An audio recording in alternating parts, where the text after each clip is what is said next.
You are listening to A New Beginning, a sweet Christian romance written by Andrea Boyd and narrated by MicMonster AI. Breathe. You can do this. It'll make everything better. Just do it already. Acacia Martin swiveled and paced 10 feet in the opposite direction, her red Chuck Taylors slapping against the pavement with each step. I can't do this. I just can't. She stopped long enough for another attempt at peering through the tinted window on the shop's door, but with the Florida sun out in all its glory, her own homely reflection was all she could see.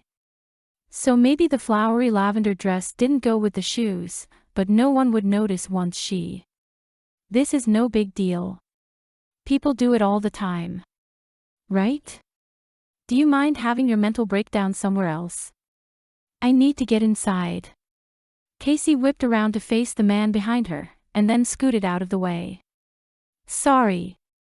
He reached for the door handle and her gaze followed his tattoo-covered arm, up past the ink peeking out from his collar to his brown eyes lined in black.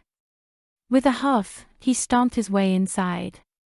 Okay, so he was no southern gent, but the guy could work some eyeliner. Wonder if he's open to giving lessons to a girl without a clue. Doubtful. She seriously needed help in that area though. Her mom had never let her wear makeup, and once she was old enough to decide for herself, she didn't know how. Except, she's not really your mom. Emilia Martin, the woman who raised her, was doing time in prison for stealing Acacia away from her real family when she was only hours old. Haley Callahan was her real mom, who appeared to be happily married to Cacie's real dad, Nate. She wasn't the product of a one-night stand like she'd been told. And though she'd been raised as an only child, she even had siblings. But the part she was having the most trouble wrapping her head around was the fact that Acacia Martin wasn't her real name. The name she had been given at birth was Jasmine Marie Callahan. Did she even like that name? None of it felt real. It was like being in an episode of The Twilight Zone. Emilia still felt like mom to her, and the Callahans nothing more than strangers. Worse than that, they were the ones responsible for turning her life upside down. She'd had a hard time forgiving them for that, even when she knew that technically, they had been the ones wronged. Other than glimpses across the courtroom at what she dubbed the originals, she hadn't scrounged up the courage for an official meeting yet. That was about to change. It was the whole point of this appointment. She wanted to look nice, no, she wanted to look normal. And it would make her less recognizable to the media, which would be an added bonus. With that in mind, she jerked the door open and stepped inside. I tried to make my appointment with you, Drake, but they said you were booked. The woman kept her vulture-like eyes trained on Drake even as she spoke to her hairdresser over her shoulder. No offense to you, Olive, but no one else has quite the touch as Drake Darien. He smiled and then flipped another page of the magazine he was reading. I was booked, but my appointment had to cancel last minute. A shame. Getting an appointment with you is like winning the lottery. There's not too much I wouldn't toss aside just to get to sit in your chair. Whoever it was must be loco for passing up the opportunity.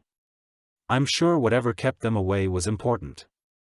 Last time you did your magic on me, we danced around this flirtation between us. Flirtation? What flirtation? Drake looked at the woman from over the edge of his magazine. How had they gotten from his missed appointment to whatever this was? A coy look flashed across her face like a warning sign telling him to look away, but it didn't register fast enough. This time I'm going to just come out with it. Will you go out on a date with me? It'll be my treat, and I promise to make it worth your while. Trust me, I know how to show a man a good time. Define good time. Never mind. He was probably better off not knowing. A moot point anyway. A practiced smile lit his face as he dropped the magazine in his lap and placed his hand on his chest. Flattered. Really, I am, but I don't date clients. But I'm not your client. I meant of the salon. Company policy. He ignored the smirk on Olive's face. The policy wasn't exactly written in stone, but it had saved his hide from unwanted attention more times than he could count. Olive patted the woman's shoulder. Don't feel bad. I've been working with Drake for the past 2 years and have never once known him to go on a date. The guy looks like he belongs in the Kardashian family and never dates. Such a waste. He'd dated, but he'd learned after 8 years of working around mostly women to keep it to himself. A hand to his shoulder interrupted the awkward conversation. Bonita Fuller, the shop owner, leaned down to speak to him. Since you have a little free time before your next appointment, can you take my next client? The one I'm with now just saw her first gray hair and is still in meltdown mode. Sure. What's it for? Just a simple haircut. Someone wanting to donate her hair. His eyebrows shot up automatically. They didn't do too many of those. This was a high-end salon connected to a luxurious hotel and spa. People didn't pay their prices for a simple cut. Bonita patted his shoulder. She's a special client. Of course she was.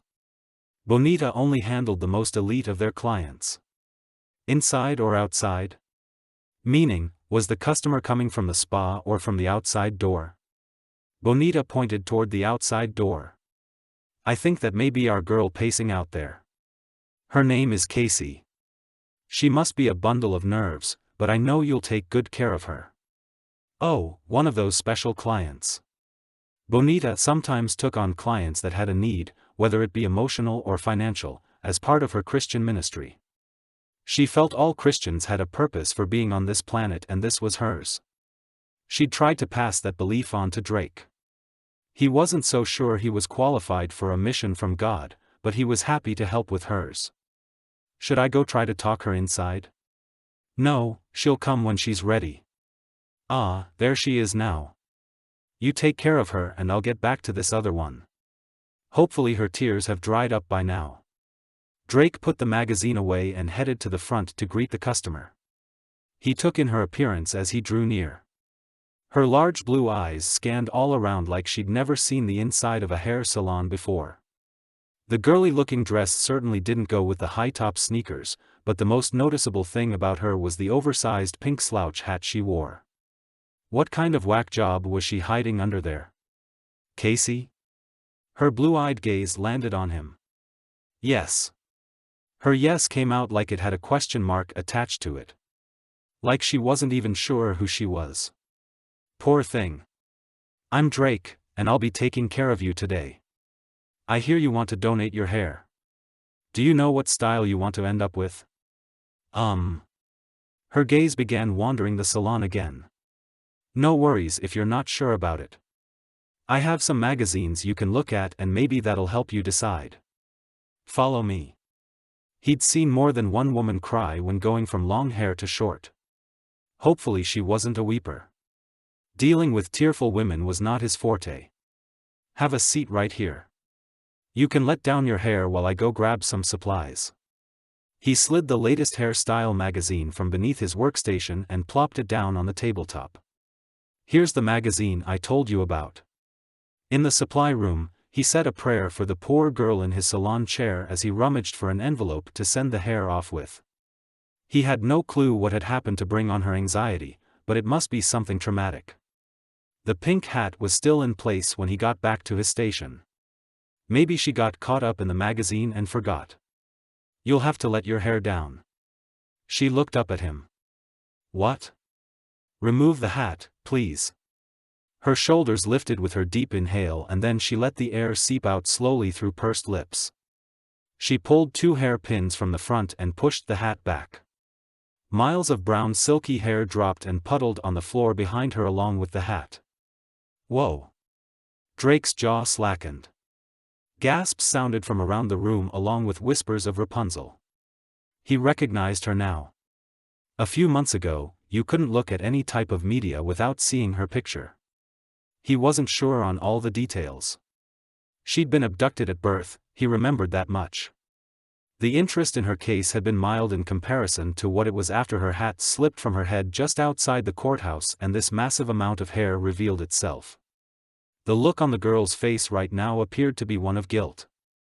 No, that wasn't right. Shame maybe? He wasn't great at reading other people's feelings, but whatever she had swimming through her head, she looked like she wanted to crawl under his workstation and hide. He placed his hand on her shoulder, hoping to set her at ease. Wow, that's a lot of hair. You're going to make a ton of people happy with your donation. Do you know how short you want to go? Short. I want it all gone. Maybe something like this. She pointed to a picture in the magazine he'd handed her earlier. She'd chosen an angled bob, a style that would come just below her chin, shorter in the back with longer layers in the front. Yep. Bring out the tissues. There were going to be tears the first time she saw herself with this haircut. Let's see what we've got here. Do you know how long it is? The feel of the stranger running his fingers through her hair as he stretched it out behind her sent a shiver down Cacie's spine. His name is Drake. This is not creepy at all. He's just going to cut my hair. That's it. No big deal, right?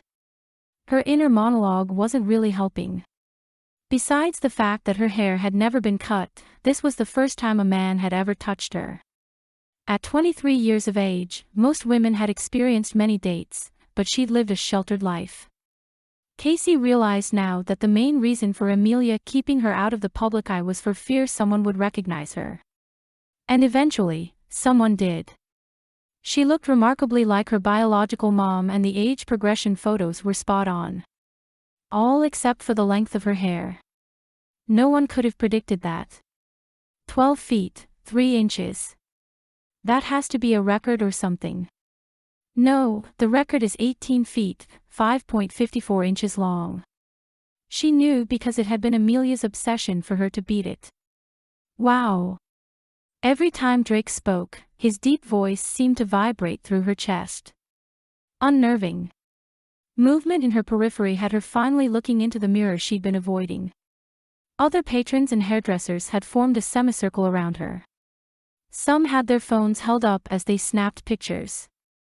Dread pooled in her stomach. She just wanted this to be over with. She wanted normalcy. To look no different than anyone else.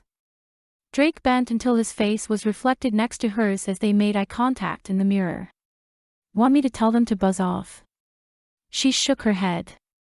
It would all be over in a minute. Maybe if they posted their pictures and got the message out that she was no longer the freak with the long hair, everyone would leave her alone. Of course, cutting her hair wasn't going to take away the circumstances involving her parentage, but she had a feeling the hair had made that part of her story seem more sensational. She'd been dubbed the real-life Rapunzel, complete with the same backstory. I think I'll start at the end and work my way up. Drake reached past her to grab a basket from beneath the counter in front of them and a citrus scent hit her nose. Having volunteered at the homeless shelter enough, she'd smelled a man before. It had never been a pleasant experience. Not like this. The way this guy smelled had her wanting to bury her face against his chest. The thought had her fanning herself with the magazine she still held. He gathered her hair up at shoulder length and clamped a large clip around it. Well, most of it. It was too thick to all fit, but that didn't deter him. He worked his way down her hair in about 1-foot increments. What do you use to wash your hair?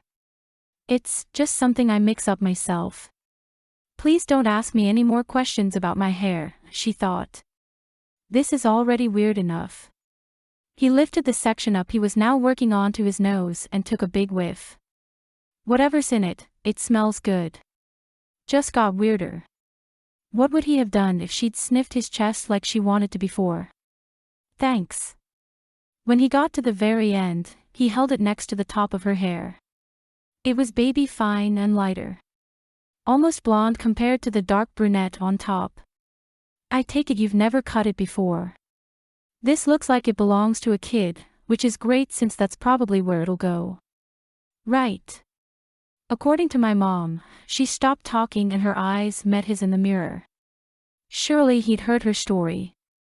Everyone in Florida had. She looked around her. People were still staring at her, but they had gone back to their places. She cleared her throat and lowered her voice. The woman who raised me told me that it's never been cut. She even went as far as eliminating all the scissors from the house for fear that I might decide to take matters into my own hands. It couldn't have been easy finding out she wasn't really your mom. I grew up in foster care. I'd have given anything to find out my real mom was still out there somewhere, but she died when I was 5 years old. Up until I found out the truth, it wasn't so bad. I imagine what you went through was worse. She appreciated him trying to make the connection to put her mind at ease, but she'd just as soon not talk about it. Yeah. I stayed in trouble when I was younger, so I got moved around a lot. He shrugged. I grew up, changed my ways, and things got better. He had lowered his voice like what he shared was for her alone. As he spoke, he'd combed out the last foot or so of her hair, measured off 10 inches with a ruler and wrapped a rubber band around it. Here we go. Are you excited? He held up a thin pair of scissors and smiled at her. No. Before she had time to prepare herself, he'd snipped the lock of hair off the bottom and held it up. Everyone else in the salon began clapping and cheering, but not Cacie. It was almost like he held a part of her childhood in his hand. One she thought had been great but turned out to be a big fat lie. She thought she'd been ready to leave that part behind and move on, but she'd been wrong. So wrong. Drake stood frozen with 10 inches of Cacie's hair dangling from his hand as he watched her scramble toward the door like he'd just threatened to scalp her or something. Halfway there she opened the flap on her crocheted bag and took out a bill. She ran back to throw it on his table and grabbed her hat, all the while her hair dragged behind her, popping some of his hair clips off along the way. She stopped at the door long enough to stuff the rest of them into her hat along with her hair. He stared at the $100 bill she'd left behind. Seemed like overkill for a shoddy haircut and some hair clips. He stuffed the money into his pocket and then followed the trail she'd left behind to retrieve his clips. After dropping the clips into cleaning solution, he headed for Bonita's office. He held up the strip of hair. "This is all I got before she bolted. I was afraid that might happen. Poor girl. She has to be confused about who she is right now. It must be hard finding out that the woman who raised you is an impostor and not your real mom. You know her?" Bonita waved her hand. "Oh, no. I've just been following her story closely. She's that girl who was abducted at birth. They arrested the woman who took her and raised her as her own. According to the news, the girl has refused to have anything to do with her biological family. I guess I've thought too much about how it would feel to be in her situation. You always do that. Probably what made you so good at being a foster mom." She grinned up at him. "Thanks, sweetie." She and her husband, Percy, had fostered kids for years. Percy had died while Drake was in their care. Bonita decided it was time to retire that part of her life, but she'd kept Drake. He was still in high school when he aged out of the system, but she let him stay and then paid for his schooling to become a hairdresser. No telling what would have happened to him if she hadn't. He pulled the $100 bill out and smoothed it flat before handing it to Bonita. "She left this behind. I feel a little guilty knowing I got paid for a job I didn't complete. She was originally your client. Why don't we split it?" "All right." Bonita took the bill from him, unlocked her money drawer and replaced it with 2 50s. She held both of them out to him. "Take my part and put it toward your ministry." "Thanks." What she called his ministry didn't seem all that important for such a lofty title. Even as he had to remind himself not to cringe, Drake took the money, folded it up with his 50, and put both in the part of his wallet reserved for that purpose until he could deposit it. At least he felt better now about taking the girl's money. It wasn't like he was liable to see her again to give it back. For some reason though, the thought of never seeing her again left a hollow spot in the pit of his stomach. Emilia had managed to land herself in the Pompano Beach prison, conveniently located less than 10 miles from their home in Fort Lauderdale. A home that now belonged solely to Cacie. Emilia had signed everything over to her a year before the law caught up with her. It was almost like she'd expected she wouldn't need it any longer since she would probably spend the rest of her days behind bars. A sad thought, but one that was overshadowed with anger at the moment. Cacie gritted her teeth as she listened to Emilia go on and on about the people she currently shared life with like she was part of a social club or something.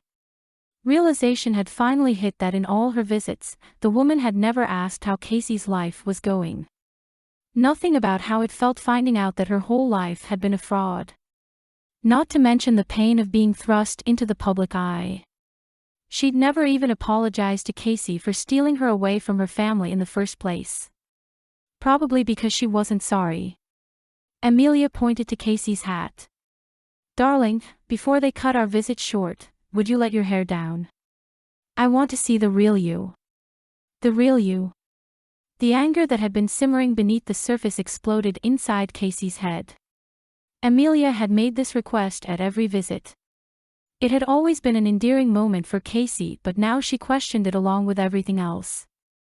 Was she nothing more to the woman than a head of hair? She leaned closer to the glass partition separating them. "Why is my hair so important to you? Why were you so obsessed with me growing it out so long?" Emilia shrugged one shoulder. "I didn't want to get caught, for them to take you away from me. When people saw the hair, they didn't take notice of the rest of you. Plus, I just love it. Remember me brushing it every day and helping you wash and dry it? What a chore, but I miss that." Cacie tucked her hand beneath the arm of the one holding the phone and huffed. "You miss my hair but not me. Is that it? Oh, darling, don't be so dramatic. What has gotten into you? I don't want to spend my visit quarreling with you. My. It became suddenly clear to Cacie what motivated Emilia to do anything she did. It was all about her. She didn't kidnap Cacie to save her from bad parents. She did it for herself. Cacie removed the hairpins holding her hat in place, then let her hair drop as she stood. "Get a good look, mother, because the next time you see me the hair will be gone." Emilia's gasp came loud and clear through the phone receiver. "Cacie, no. Please don't cut your hair. You mustn't." Cacie slammed the phone down and started gathering up her hair. There was an art to getting it all inside the cap, but she was too agitated to worry about that. She needed out of this place. Now. "Man, those women sure did like you, Drake. You better be glad those guards were there to protect you." While Raina went on to give her vulgar description of what could have been his fate, Drake slowed to let the rest of the group get ahead. The group frequently volunteered together, but the women's prison was his least favorite. He was glad to be out in the parking lot. Now if he could just make it back home without having to hear any more speculation from Raina, that would be great. The slamming of a door coming from the building behind him had Drake looking back at the prison. For a split second his imagination got away from him and he wondered if one of the prisoners had escaped and was coming after him. But Acacia Martin was the last person he expected to see.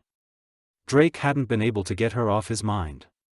He'd barely kept up with the news of the discovery of her abduction and the trial that followed while it was happening, but after meeting Cacie, he'd read every article about her that he could find. If the media had it right, the girl refused to have anything to do with her real parents and was clinging to her abductor. Classic Stockholm Syndrome. Cacie's hat listed to one side with hair sticking out at odd angles.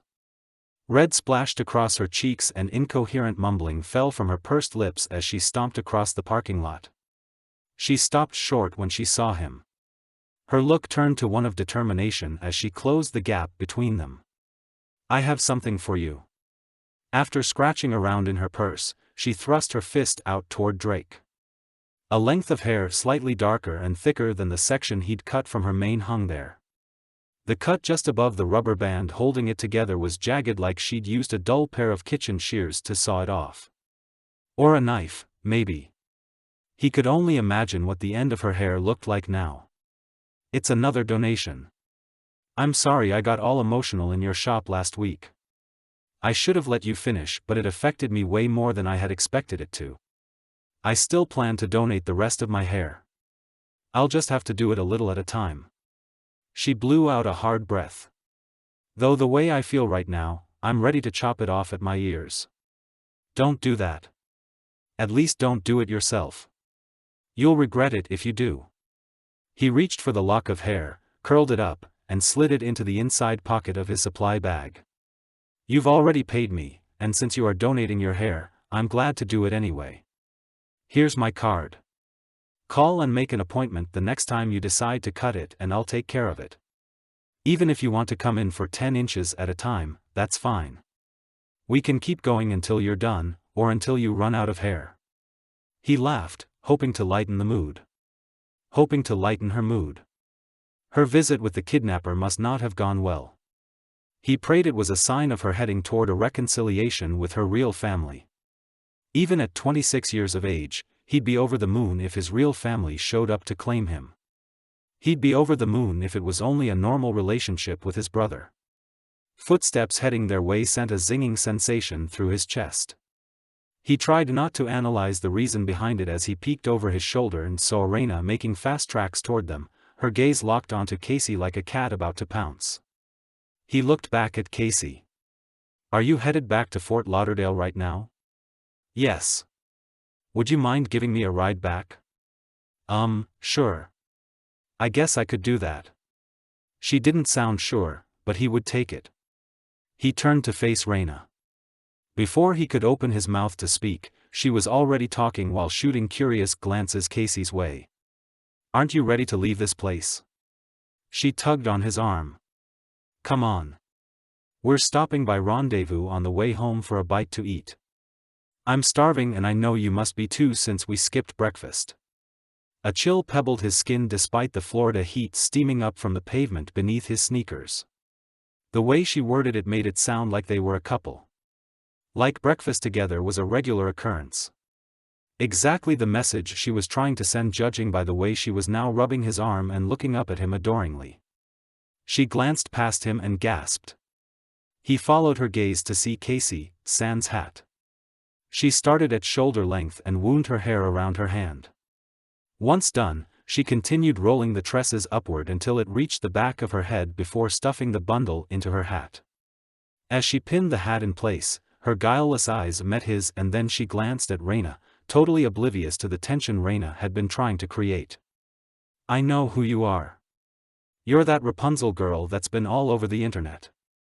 Raina looked back at Drake. Is that what it takes to get your attention? Fame and a bunch of hair? Because I can't compete with that. What was he supposed to say? There never was a competition to begin with. Raina had flirted. He had ignored, hoping she would get the picture that he wasn't interested. And Cacie? He looked at the girl in question. Her face was red, those beautiful eyes stretched wide. After a brief glance at him, her gaze pivoted back to Raina and stayed there. Drake still didn't know what to say, but the trouble of coming up with something disappeared with Raina's "see you later" as she stomped away. The tension eased from his shoulders and he breathed easy for the first time since Raina's obnoxious comments began earlier that morning. You ready to go? I feel like I owe you an apology or something. Is she going to be okay? Considering that there never was anything between us, I would say yes. He glanced back across the parking lot. We aren't even friends, exactly. We see each other when we volunteer together, but that's it. I never led her on. I swear. One side of her lips turned up and she opened the driver's side door of her Jetta. Let's get out of this heat. He scrambled around to the passenger's side and got in. Hey, you hungry? I know this great place we can get some pizza, my treat. What kind of pizza do you like? I've never had pizza before. Drake stared at her like she'd grown a second head right before his eyes. Exactly what she'd expected his reaction to be. She'd purchased her very first TV a month ago and the dish was advertised enough for her to recognize it as a national favorite, but it somehow never occurred to her to go out and try it for herself. My mom, she cleared her throat and tried to settle the nervous fluttering in her chest. She was about to reveal just how much of a freak show her life had been up until, well, it still was. Emilia liked everything to be organic. Natural. Neither of those words fit quite right in describing their way of life. Are you a vegan? Vegetarian? Am I anywhere close? No. We ate meat, cheese, and eggs in moderation. Just unprocessed and not mixed with other stuff. Emilia felt food should be as close to how it started out as possible. Without thinking, she reached across the table and touched his hand. The thrill that ran up her arm at contact had her jerking back in her seat. I'm not opposed to trying new things, though. In fact, I'm on a mission to experience all I've missed out on. So go ahead and order us a pizza. Pick your favorite. I'm sure it will be good. Drake rubbed his hands together and grinned. This is just the right place for your first taste of pizza. Everything is handcrafted, including the cheese, and they only use organic ingredients. He motioned for the waitress. Her smile brightened as she came close and her eyes never left Drake's face. Cacie noticed he seemed to have that effect on everyone who looked his way. She'd even had to remind herself to stop trying to memorize his every feature. What can I get you, sweetie? My date and I would like to start off with some of your iced herbal sweet tea. Then you can bring us an artichoke and spinach pizza on hazelnut crust. Make it a large one, please. Date? Please. He'd clearly said that to deter the interest of the waitress, which only dimmed her smile for a few seconds, if that. Cacie had also noticed Drake did nothing to encourage all the attention he got. In fact, he seemed to rebuff it at every turn. Was he not interested in any type of romantic relationship? Not that she was looking for one herself. Maybe someday, but right now she had too much on her plate just trying to figure out who she was. I take it when I met up with you in the parking lot, you'd just been to see Emilia, the woman who abducted you at birth? Now why had he felt compelled to add that last part? Nothing had been mentioned during the short ride here about what she'd been doing at the prison, and Cacie obviously had issues with where the woman lined up in her life now that she knew the truth. Yes. That's what I was doing there. Probably seems crazy to you that I'd even want to visit her. It's starting to feel crazy to me too, if you want to know the truth about it. She began shredding her napkin. At first, I wanted to see her because in my heart she's still my mom. Or she was. I don't know. The more time that passes, the less it feels like she did me a favor by raising me. Was she a good mother? She glanced up at him with her lips pursed. He'd had the strange urge to kiss those lips on more than one occasion, but now was definitely not the time to dwell on that thought. He focused on her bright blue eyes as she answered. We had a good life, I think. There was never any abuse. When I first found out, I thought it was her love for me that had made her to do what she did, but now, she pressed her lips together and shook her head. Especially after today's visit, I'm pretty sure the only person she thought of when she stole me away was herself. Good girl. He was pretty sure the brainwashing that woman did on Cacie counted as some type of abuse, and it sounded like she was starting to see through it. I've dealt with that sort of thing before. Some of my foster parents. The words dried up in his mouth. Why did he mention foster parents? He'd never felt compelled to mention his past to anyone. Ever. Why now? And especially to someone he just met? Foster parents?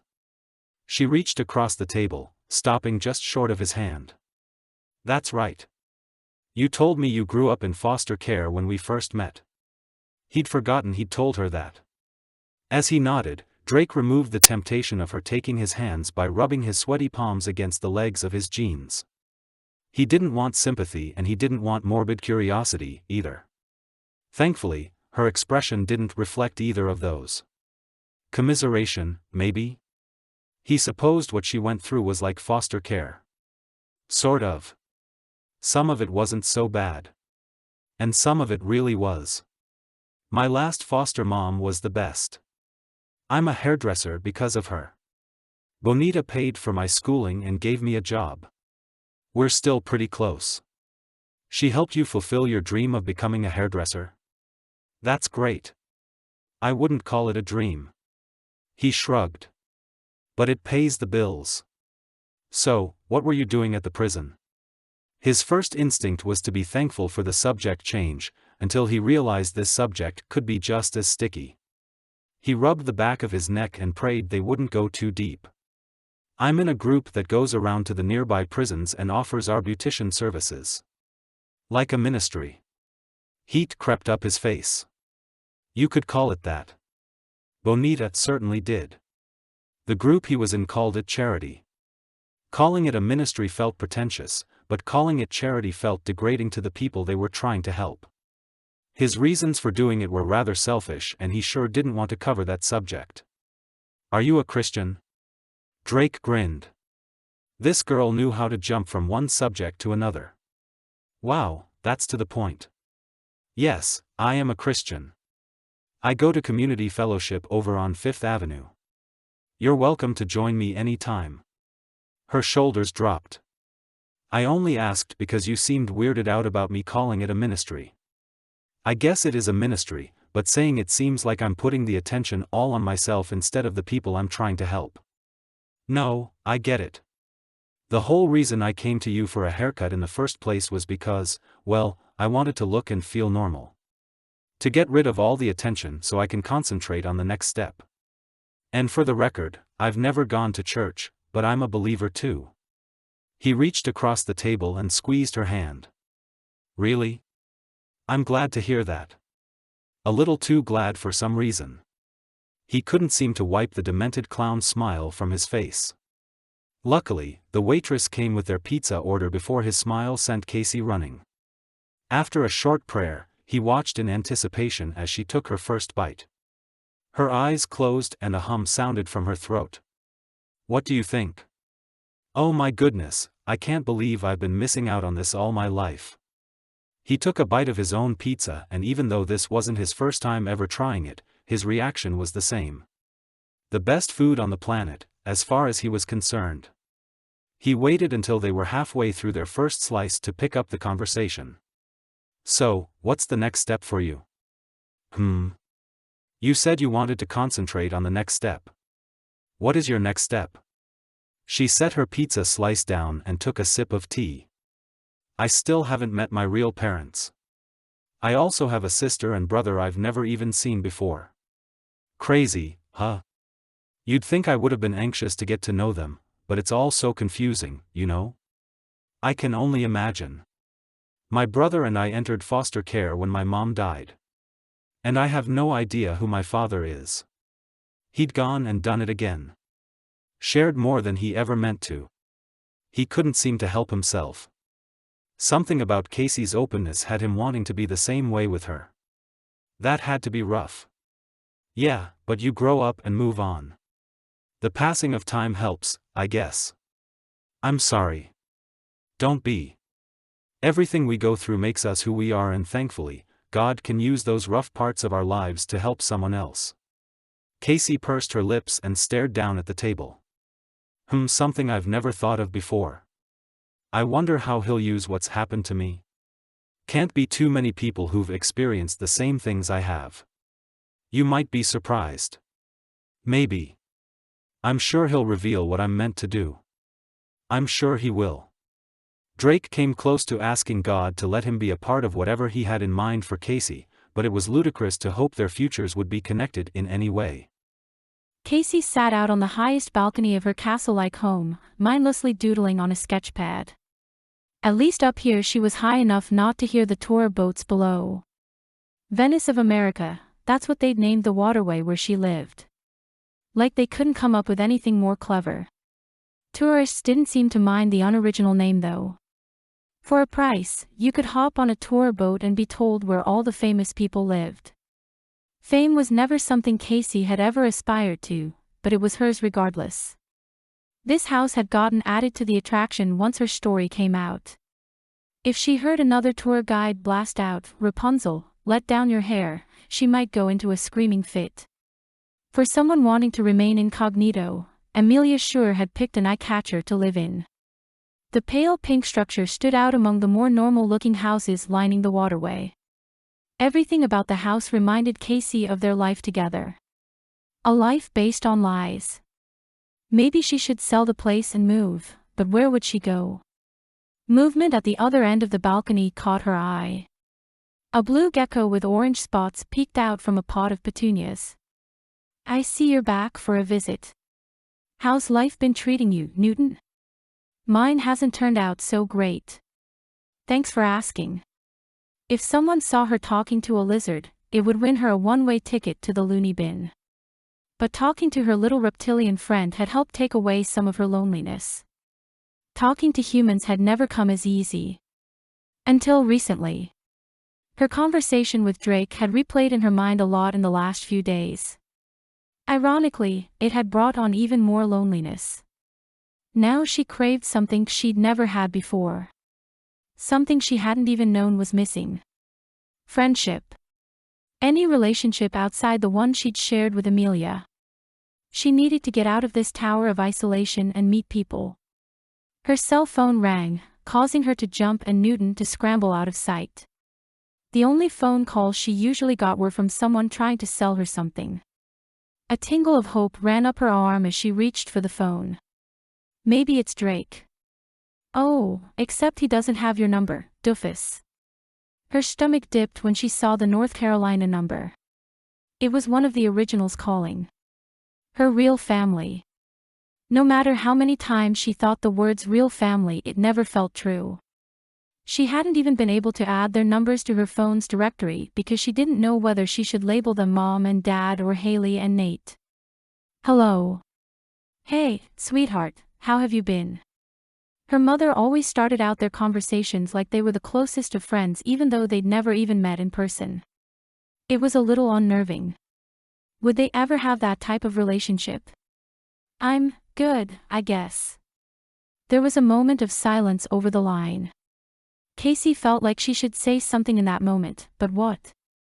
Why couldn't talking to the people who gave her life be as easy as talking to Drake had been? I've got you on speakerphone. The whole family is here. Hey, Jasmine. How's it going? Cacie cringed at the name. Hearing it always made this whole difficult situation feel worse. And her father sounded as uncomfortable as she felt. A slightly higher male voice came across with another "Hey, Jasmine." That would be her 15-year-old brother, Link. She'd never even seen his face other than in pictures. Hey, JC. Her sister, Katie, had called her JC, short for Jasmine Callahan, from the first time they spoke over the phone. It wasn't so bad since it kind of sounded like Cacie. How's the weather in Florida? Bet you have a nice tan by now. I can't wait to. Katie's words were cut short by a whispered not yet from her mom. Honey, we have a big announcement to share with you. The rest of the family chimed in with Haley for the next part. We're coming to Florida for vacation. Chaos erupted on the other end of the line with celebration and Haley trying to bring back order, but silence with a static backdrop sounded in Cacie's head. This was it.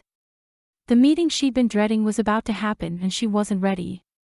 Her mother's voice sounded closer to the phone now and the rest of the family faded away. I know you've been hesitant to meet with us, and I don't want you to feel like we're forcing anything on you. Whether or not you choose to spend time with us is up to you, but we really hope that you will. We thought this would make it easier. Are you upset, honey? No, I'm not upset. This is just a surprise.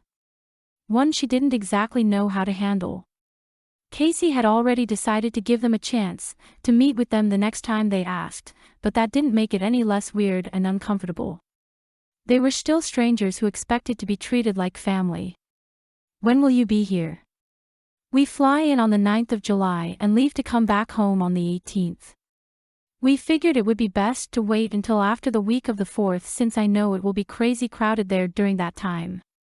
Some of the tension left Cacie's chest. She had a little over 3 weeks to get herself together. We've booked a suite at the Tranquility Beach Resort in Fort Lauderdale. That's close to where you live, right? Where Drake works. Cacie sat up a little straighter. Just thinking about him emboldened her somehow. Maybe if he was there when she met her family. Cacie, are you still there? Yes, I'm here and yes, that is close to where I live. I think that would be a very nice place to stay. They have a lot of amenities to offer. Oh, I'm so glad you think so. Haley's voice had risen to match that of her teenage daughter. We're hoping you will stay there with us. The small measure of boldness she'd felt a moment ago skedaddled away quicker than her lizard friend in pursuit of an unsuspecting insect. The silence from her end must have alerted her mother because she was talking faster than Cacie's addled brain could keep up. I know it's a big step for you, but we really want to get to know you. I just think it would be better if you were with us. And you don't have to decide right away. Maybe a day or two after we get there, you'll feel comfortable enough to be with us. And Cacie, Haley blew out a breath and slowed her speech. I just want to spend every minute I can with you. You are my daughter and we've been separated for 23 long years. The emotion behind her words made Cacie's nose sting. A part of her wanted to jump right into being part of the Callahan family, to try and make up for the missing years, but it wasn't enough to overcome her fears and confusion. Trying to reconcile her life as it was now with how it should have been was no walk in the park, not unless you got mugged while there. The need to give her mother an answer pressed against her throat, but what could she say? Saying I'll think about it and get back to you seemed too cruel at this point. I didn't mean to overwhelm you. If you'll agree to see us, that's enough for now. We'll see how it goes after that. But just know that the door is open, and you are welcome to join us at any time.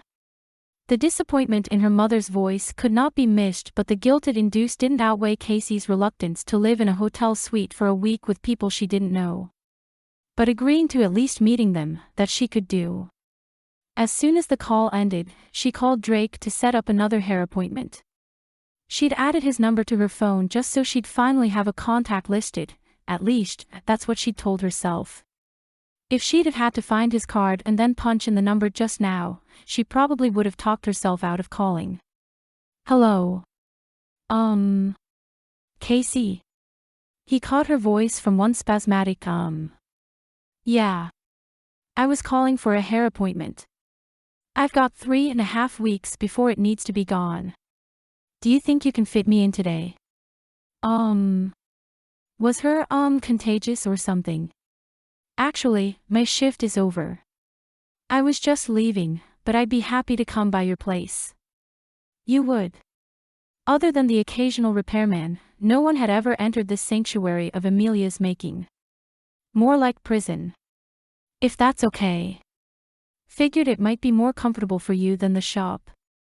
Don't overthink it. Do not overthink this, Cacie. Just say yes. Say it already. Yes. Cacie grabbed her forehead and squeezed her eyes closed. Her yes had come out like a shot from a cannon. She rattled off the address just as fast. He was no doubt regretting the offer. A chuckle sounded from his end. Bonita asked me to walk her dog. I can be there in about an hour.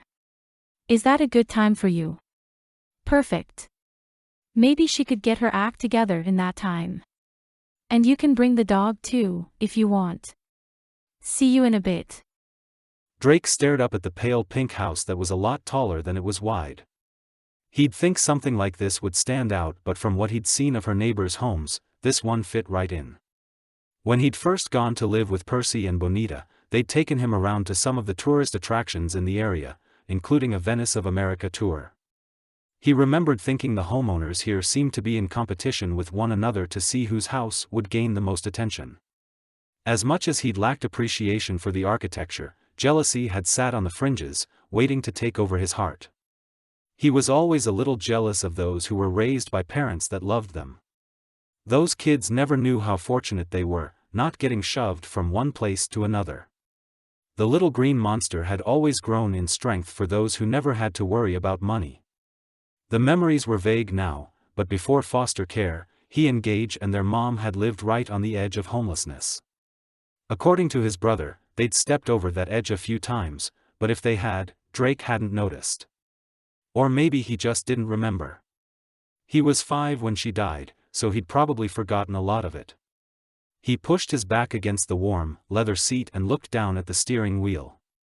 Despite appearances, Cacie didn't fit the image of those more fortunate kids Drake used to envy. She hadn't been raised by her family and the mansion she lived in had turned into a prison.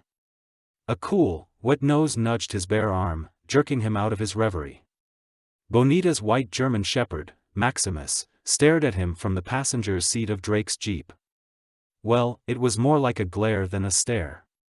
The dog didn't like him much. Drake shook his finger at him. You better behave in here.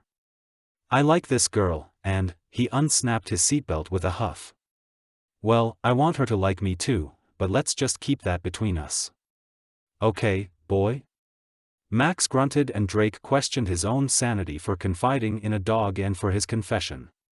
No other girl had captured his attention like Cacie had, and that scared him a little. He used the rearview mirror to check his appearance and ran his fingers through his windblown hair, praying the whole time that Cacie wasn't watching him through one of the windows. Hairdressers had a reputation for being stuck on their own looks. He wasn't. Much. Okay, so he did want to look good. It was good for business. And it wouldn't hurt if one certain client within the walls of her pink fortress found him attractive. A short bark sounded from beside him. I'm done, are you happy now? Drake grabbed his keys and dropped them into his bag, then grabbed Max's leash. He didn't have to tug to get the dog moving. Max practically pushed Drake out of the jeep as soon as the door clicked open. After a bunch of sniffing around and one stop to water the lawn, Max was at the front door, pressing against the knob to get in like he'd been here before and was anxious for another visit. It took a few minutes after Drake knocked for the door to open. Cacie's beautiful eyes were stretched wide as if she were afraid. Was it the thought of being alone in this house with him that had her feeling that way, or was it the haircut to come? He'd somehow expected her to have it down and ready for him, but she had it covered in another crocheted slouch hat, orange, this time. It matched perfectly with the orange Chuck Taylors she wore today to go with her jean skirt and yellow top. He'd noticed the pattern, slouch hat, long skirt or dress, Chuck Taylors. He understood the hat to cover all that hair. Would she still wear one after the length of it was gone? He loved the Chucks and figured that was a style choice. But the rest of her outfit? Was the out-of-date look something she'd picked for herself, or like her hair, was it a product formed from the influence of the woman who'd raised her? Drake found himself wanting to delve into Cacie's past, not the part the rest of the world found interesting, but the parts that made up who she was when no one else was looking. This burning curiosity both thrilled and terrified him a little bit. Delving into who she was meant he'd have to give up a little of his own past too. Without meaning to, he already had. Could he trust her with it? And who is this beautiful creature you have with you? Cacie's voice became animated as she buried her fingertips into Max's fur. She reached for the tag hanging from the dog's collar. Max. A strong-sounding name for a beast of a dog like yourself. It suits you to a T. I bet you're a good boy. Yes, you are. Max panted with his tongue hanging out as he soaked up the attention. Drake never thought he'd have to play second fiddle to a dog. What would he need to do to get her to look at him with such adoration in her eyes? She smiled at Drake as if she'd read his mind and his mouth went dry. Come on in. I've never had anyone over, so if I fail to be a good hostess, just let me know. Her cheeks turned a pretty shade of pink and she looked down at his chest. Not that you've come for a visit. I know this is just a business call. No, it isn't. We're friends, right? And I've never made a house call just to cut someone's hair before. Friends. I like that. Did he just friend zone himself? He hoped and prayed that he hadn't. Drake followed her deeper into the house. The inside was a lot plainer than he'd expected. It was nice, in a minimal sort of way. Would you like something to drink? What have you got? She looked back at him with one eyebrow raised. Your choices are herbal tea and water. Sorry. If you tell me what you like, I'll stock up for next time. Next time? He liked the sound of that. Herbal tea sounds great, as long as it's sweet. Of course, as long as you're not opposed to agave sweetener. No, that's perfect. The living room is through there. I'll meet you there after I get our tea. After taking a couple of steps, she turned back. Oh, and you can let Max off his leash, assuming he's house-trained. As soon as he unclicked Max's leash, the ungrateful mutt took off after Cacie. Drake started to follow but turned back to where he'd been directed to go. French doors leading to the outside drew him deeper into the room. A fusion of yellow glared against the glass. Potted marigolds covered all but a circle in the middle big enough for a small table and 2 chairs. A lazy flow of water snaked around the perimeter of the postage stamp lot. A guy propelled a gondola through the water while his 2 passengers embraced. A 2-storied tour boat passed by the slower-moving vessel. Drake could hear the muffled sound of the guide over the boat's intercom system, and it left him with an unpleasant feeling. When he'd taken the tour all those years ago, he'd imagined living in one of the mansions along this route. Seeing it from this side, he felt like a bug under a glass. At the sound of Max's toenails clicking across the hardwood floor, Drake turned away from the outside view. Cacie carried 2 tall glasses of iced tea toward him while Max marched dutifully beside her. He took one of the glasses and took a sip. The sweet, nectar-like drink was like nothing he'd ever tasted before. "This is good. What kind of tea is this?" She stared at the glass in his hand like she was trying to remember what brand she'd used. Her gaze met his and she smiled. "I don't remember exactly what herb combination I used. I usually just go out to the herb garden and create a blend by how I feel at the moment. I do know that I added juice from some fresh peaches I picked up at the market." Both brows moved up toward his hairline. Herb garden? He'd never heard of anyone making their own tea or having an herb garden or not following a recipe, for that matter. Bonita was more one to order takeout, and he didn't remember any of his other foster moms being so domesticated. Was that the right word? The concept was so foreign, he didn't know what to call it. "Come on. I'll show you." Cacie headed for the spiral staircase with Max still at her side. A few steps up, she looked back at him, prompting Drake to follow. Light flooded the landing above. Instead of following the stairs on up, Cacie took a right turn, and Drake followed. Another set of French doors led to a balcony completely covered in potted plants except for a narrow path down the middle. Most of the pots held some type of greenery with tiny flowers, but he noticed the marigolds here and there too. Was this her thing or Emilia Martin's? Cacie opened one of the doors and a floral, earthy smell permeated the landing. "This is my herb garden. I use these in the teas I make and my shampoo, soap, and other stuff. Do you ever sell the stuff you make?" She shrugged one shoulder. "I guess I could. There is an artisan market where we've shopped before. I'm sure Emilia never would have let me set up shop there before, but she's no longer in charge." "Good girl." Max pushed forward as if he'd like to explore. Cacie touched her hand to the top of his head. "Stay." The dog's body stiffened like a soldier at attention, and Drake could only shake his head. Bonita had sent him to obedience school but had never followed through with the lessons at home. What would she think if she saw her precious fur baby showing such devotion to someone else? And what would she think if she knew Drake was falling for the same someone? "There's not enough room out there, Max, but you can look your fill when we get to my private balcony." She looked over her shoulder at Drake. "I thought we could do the hair cutting out there." He lifted his bag strap from across his chest. "I'm ready when you are. I guess we should get on up there then. I'm sure you've got other things you'd like to be doing." "Not at all. You can have me for the rest of the afternoon, if you want." Her cheeks pinked and her look turned shy. Good. He'd hoped she'd pick up on the flirtation. Question was, how did she feel about it? Was the heightened color from pleasure or embarrassment? Drake followed her on up to where the stairs ended. They entered a smaller balcony but with more walking space. A few potted plants, more marigolds, dotted the perimeter with a couple of lounge chairs with a table between them sitting to one side. A lone chair occupied the middle, looking out of place. She'd no doubt set it there for the haircut. A flash of color zoomed across the banister and set Max on the chase. He nosed around the potted plants on the other side of the balcony where the creature had moved to. "Looks like a lizard has taken up residence on your balcony." Cacie smiled over her shoulder at Drake.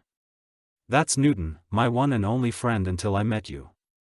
Her words twisted his heart. What a lonely way to live. He stepped closer and took her hand. Maybe it's time to get out there and add to that list. Cacie's lips turned down and she squeezed his hand. That's kind of why you're here. My original family will be here in a few weeks, and even though I know I should be eager to meet them, I'm scared and unsure. What if they think I'm weird and, I don't know, crazy? Her arm moved in an arc, taking in her surroundings. Just look at how I've lived. It isn't exactly normal.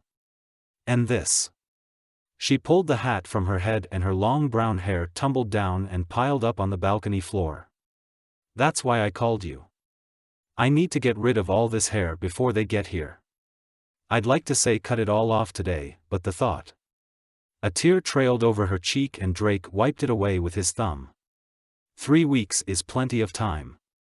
I can come every day if I have to. He let his hand drop. Well, every day except for this Saturday. He moved to stand behind the chair. So what is our plan for today?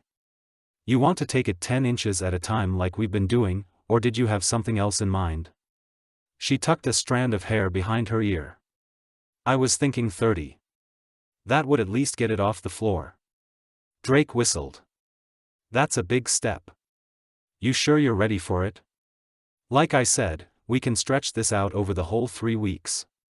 Cacie's shoulders lifted as she took in a deep breath. No, I'm ready. Besides, I have a lot to do to get ready other than my hair. Okay, if you're sure. He gestured to the seat. Instead of sitting, Cacie climbed up to stand on the seat of the chair. Drake gathered her hair together just below her feet and wrapped a ribbon around. He wasn't going to go through the routine of sectioning off each donation like he had before just to have her change her mind. And even though he could see the merit of getting it to a more manageable length to give her the freedom of walking around without the big hat, he hoped to talk her into keeping it longer than the bobbed hairdo she'd picked out. But that conversation would come later. Drake wrapped his hand around the ribbon and poised his scissors to cut just above. This was not the proper way to give a haircut, but he sensed it needed to be done quickly, and this was the quickest way. He could trim it up afterward. Are you ready? The stuttered yes that he barely heard had him worried. He leaned to the side to look up at her. Are you sure? Cacie looked down at him and nodded. No tears yet, so that was good. Her voice sounded firmer this time. Yes, I'm ready. Okay, 1, 2, 3. Cacie touched the hat atop her head as she hurried across the street, reassuring herself that it was still in place. Amazing how much lighter her head felt. She couldn't remember the last time she was able to walk around the house without her hair catching. Whether he realized it or not, Drake had set her free with that last haircut. The sun had barely broken above the horizon and a crowd had already formed next to the Partnership in Hope homeless shelter.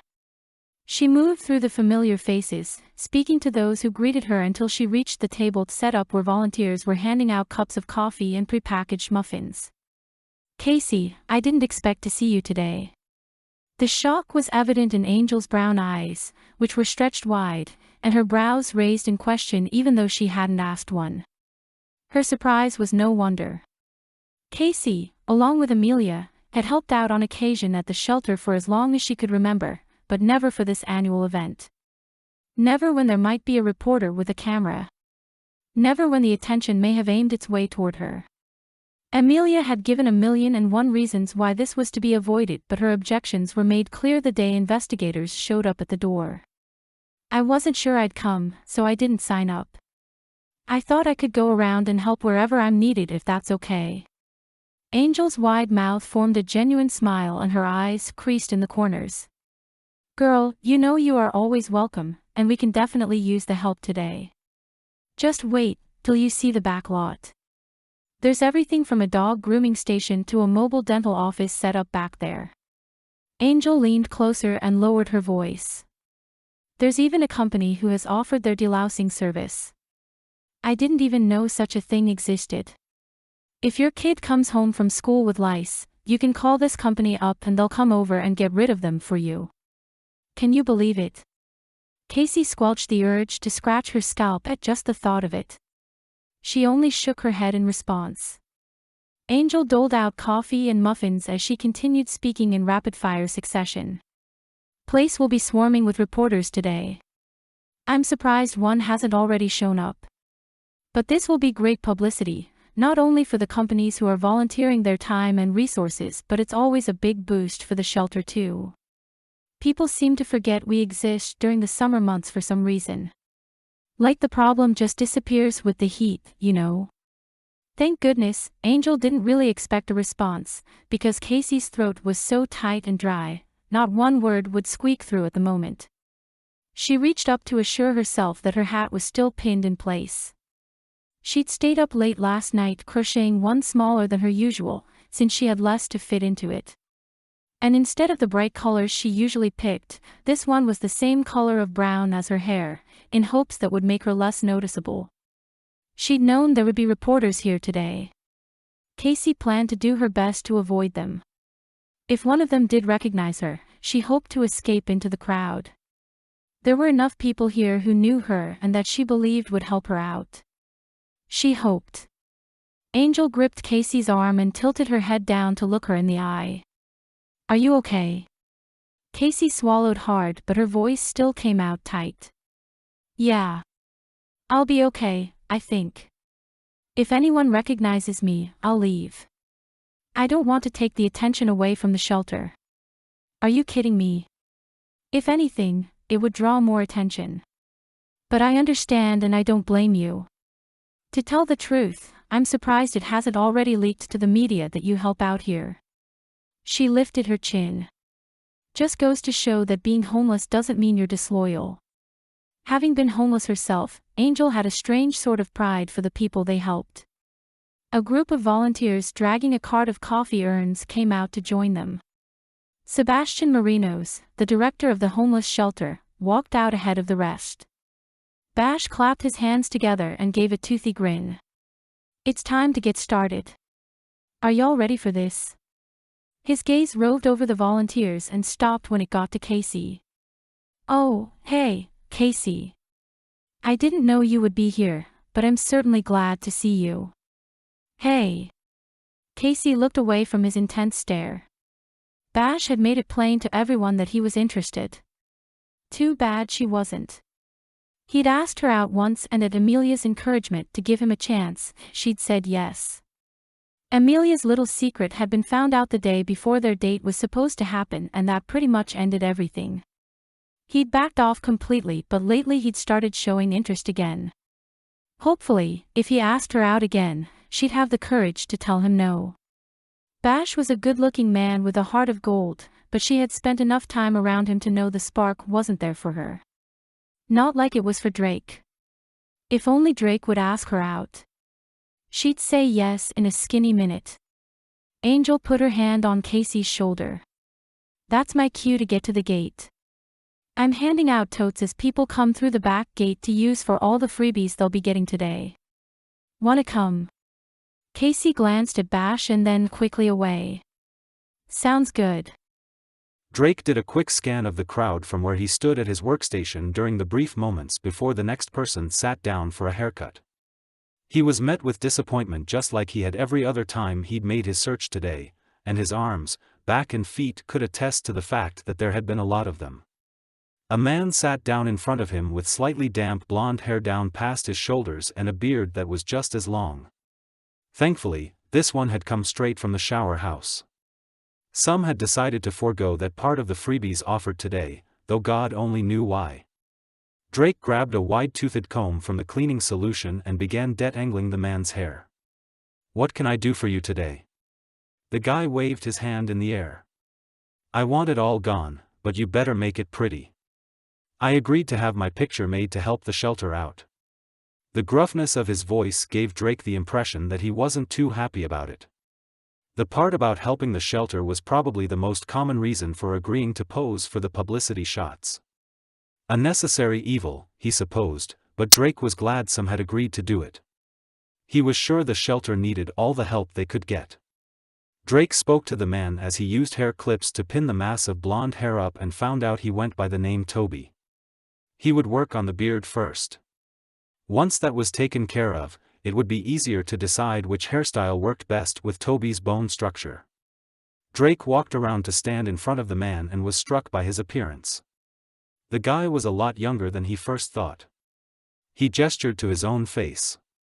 "Do you like a clean-shaven look or do you want to keep a beard?" Toby looked off to the side. "It'll never stay clean-shaven. Might as well keep it." With a nod, Drake went to work with his clippers. After closely cropping and shaping the beard, he moved on to the hair, giving Toby a bald fade on the sides and a longer pompadour style on top.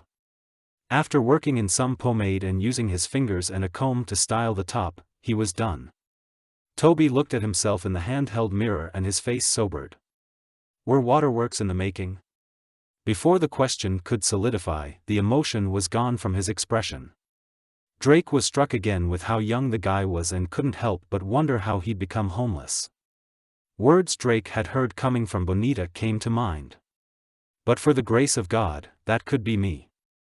If Bonita hadn't let him stay after he turned 18, there wasn't a doubt in his mind that he'd have ended up in the same way.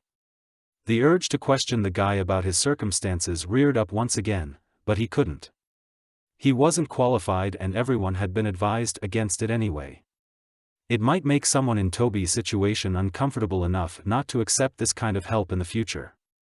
Plus, there were counselors available if someone chose to speak to them, but it would have to be their choice. After Drake dropped a sample size of the pomade into a pre-sorted bag of haircare products and handing it to Toby, a photographer stepped up to take the young man's picture. He snapped more than one and asked for one that included Drake, which he agreed to. He looked just past the camera and his gaze automatically zoomed in on the girl with the crocheted slouch hat. The brown color was at odds with what he'd come to expect, but even in profile, Drake knew it was Cacie. As if she felt the weight of his stare, she turned and looked right at him. A grin split her face, then she turned back to the homeless man standing in front of her. Drake zeroed in on the guy and he turned to look at Drake in the same way Cacie had. Recognition struck. She was talking to the very man Drake had been looking for all day. The same man he looked for every time he helped with the homeless or volunteered at a men's prison, his brother, Gage. Gage grinned and then headed his way. Drake ran to meet him. He threw his arms around Gage and held on tight. It had been 3 years since they'd seen each other. His eyes stung with unshed tears and he closed them to try and harness the emotion. When he opened them again, it was to see Cacie standing there with her hands clasped beneath her chin. What was she even doing there? He hadn't mentioned that he would be doing this today. And how was it that she'd been talking to Gage? She looked to the side, her eyes widened and the smile slid from her face, then she was gone. As he pulled away from his brother, he glanced to the side and realized the photographer had found his way over and was taking pictures of the reunion. That explained why she left, but not how she came to be there in the first place. He could catch up with her later. For now, he'd focus on his brother. "How have you been?" It's been so long, he couldn't say what he wanted to for fear of how his brother would take it. "Why haven't you called? Why didn't you come live with me like I offered last time? Why won't you accept my offer to help until you can stand on your own?" Drake assessed his brother's condition while trying not to let it show that's what he was doing. Gage's eyes were clear, and he was smiling, both good signs. His clothes were in rough but usable condition. They even appeared to be clean. In fact, he smelled clean. Like deodorant and soap, but not the same scent as what the shelter was handing out. He looked the best Drake had seen him since he'd become homeless. "You can stop looking me over now. I'm fine. Better than fine, actually. Just came for a haircut because I knew you'd be here. Maybe we can talk while you get rid of this mop." Gage pointed to his head. His words had sounded stern, but he had a smile on his face the whole time. "But I don't want this pretty boy look you have going on. I'm thinking more like ruggedly handsome. Think you can pull that off?" He talked like the brother Drake remembered from his childhood. The one who always had his back, even when giving him a hard time. One side of Drake's mouth turned up as he replied in the same fashion. "I don't know. God didn't give you as much to work with as he did me." Gage threw his arm up around Drake's shoulder as they headed toward the makeshift barber station he'd been using. As they came even with the photographer, Gage pointed at Drake. "My brother. Can you believe it? Great." Drake had already agreed to speak to the guy when all this was over. He didn't really want to answer personal questions about his relationship with his brother. Cacie padded into the kitchen in search of coffee. Emilia had allowed them each 1 cup of decaf every morning, and that was it. She claimed coffee drinking was the one habit from her former life she couldn't break, whatever that meant. She'd never talked about her life prior to Cacie entering into it. Maybe it was a little rebellious on her part, but Cacie had switched to caffeinated the day after Emilia went off to prison. Cacie was now up to drinking half a pot every morning. At this very moment, she needed the jolt of energy badly. Thankfully, last night she'd remembered to program the coffee maker to go off automatically. The aroma wafted around her, already rejuvenating her. She'd stayed up late last night painting and thinking all the while that Drake might call to talk about his brother, but he never did. Did he not wonder about the fact that she had been speaking to Gage just before he ran over? Right before dragging herself to bed, she decided that Gage had probably filled him in on all he ever wanted to know about their relationship. It wasn't really a relationship worth talking about anyway. She'd seen him off and on over the years at the shelter. Their talks hadn't gone beyond what she'd had with anyone else who showed up there looking for help, but something about Gage made her root for his recovery more. It had done her heart good to see the recent changes in him. After pouring herself a cup of coffee, Cacie grabbed her phone from the charger and headed outside to sit among her flowers. It would be quiet this time of morning when it was too early for tour boats. The sun had already warmed the atmosphere to a toasty 82 degrees according to the thermometer, and her happy golden flowers danced in the breeze coming off the waterway, perfuming the air around her. Perfect. She slid her thumb across the screen of her phone to wake it up so she could catch up on the news. Her heart did a little dance of its own when she saw that she had a message from Drake. Taking a sip of her coffee while reading his message turned out to be a big mistake. She ended up with a mouth full of the hot liquid instead of a sip, which ended up getting spewed down the front of her pajama top. "I'd like to see you today. Go to church with me and maybe lunch after. Call me when you wake up." Still staring at her phone, she lifted the wet top away from her skin. "Calm down. He's not asking you on a date. It's just an invitation to church. And lunch will be no different than when you went for pizza." The pep talk didn't stop her heart from racing at the thought of getting to spend time with him. She let go of the fabric and slapped her forehead before sliding her hand back over her tangled hair. Her braid had come loose in the night and created a mess, one that could take an hour, at least, to straighten out. And what was she going to wear? Call Drake and talk it over with him. He knows your background and he won't judge you for asking what people are expected to wear to church. Yes, it's not a very romantic conversation to have with a guy you like, but he's never indicated that he's interested in you in that sort of way. Cacie punched the call button before she lost her nerve, then tapped out a rhythm with her bare feet while she waited for him to pick up. She was just about to hang up when he answered. "Sorry, I was just stepping out of the shower and it took me a minute to get to the phone." "Glad you didn't hang up. Does this mean you'll go to church with me?" Her eyes widened as every thought she'd ever had floated away like dandelion fluff. "Cacie, are you still there?" "I'm here." Her voice came out as a squeak and she cleared her throat before continuing. "I'm trying to decide if I have enough time. My hair's a tangled mess, but now that I think about it, I can just stuff it into a hat and no one will know. I can deal with it when I get back home. And I don't know what people wear to church. I mean, I'm guessing a dress is okay. I have dresses. Casual dresses, but no fancy ones. Am I expected to wear a fancy dress? And shoes, oh my goodness. I can't wear sneakers with a fancy dress, and the only other thing I have to wear is flip-flops. I can't wear flip-flops with a fancy dress either. Cacie, slow down. Breathe. You're way overthinking this. Community fellowship is very casual. You don't need a fancy dress. And if you want to wear sneakers, or even flip-flops, that will be fine. Don't worry about your hair. I'll be there within the hour with some detangler and I'll fix it for you. You won't even need the hat when I'm done. She had just begun to relax when he said I'll be there within the hour. She jumped into motion before the call even ended. The part about him fixing her hair and that she wouldn't need a hat registered just enough for her to wonder if she was in for another haircut, but she didn't have time to think about it. She doubted there would even be enough time to shower and dress before his arrival.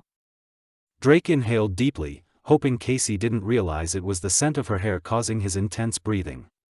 Whatever she put in that shampoo she mixed up, it was heaven to his olfactory senses, not to mention how silky it made her hair feel.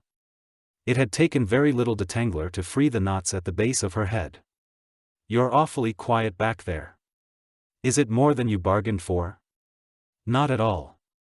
I'm almost done. I was just wondering what you put in the shampoo you use and wondering what else you could make. Well, there is the conditioner to go with the shampoo. You make your own conditioner too?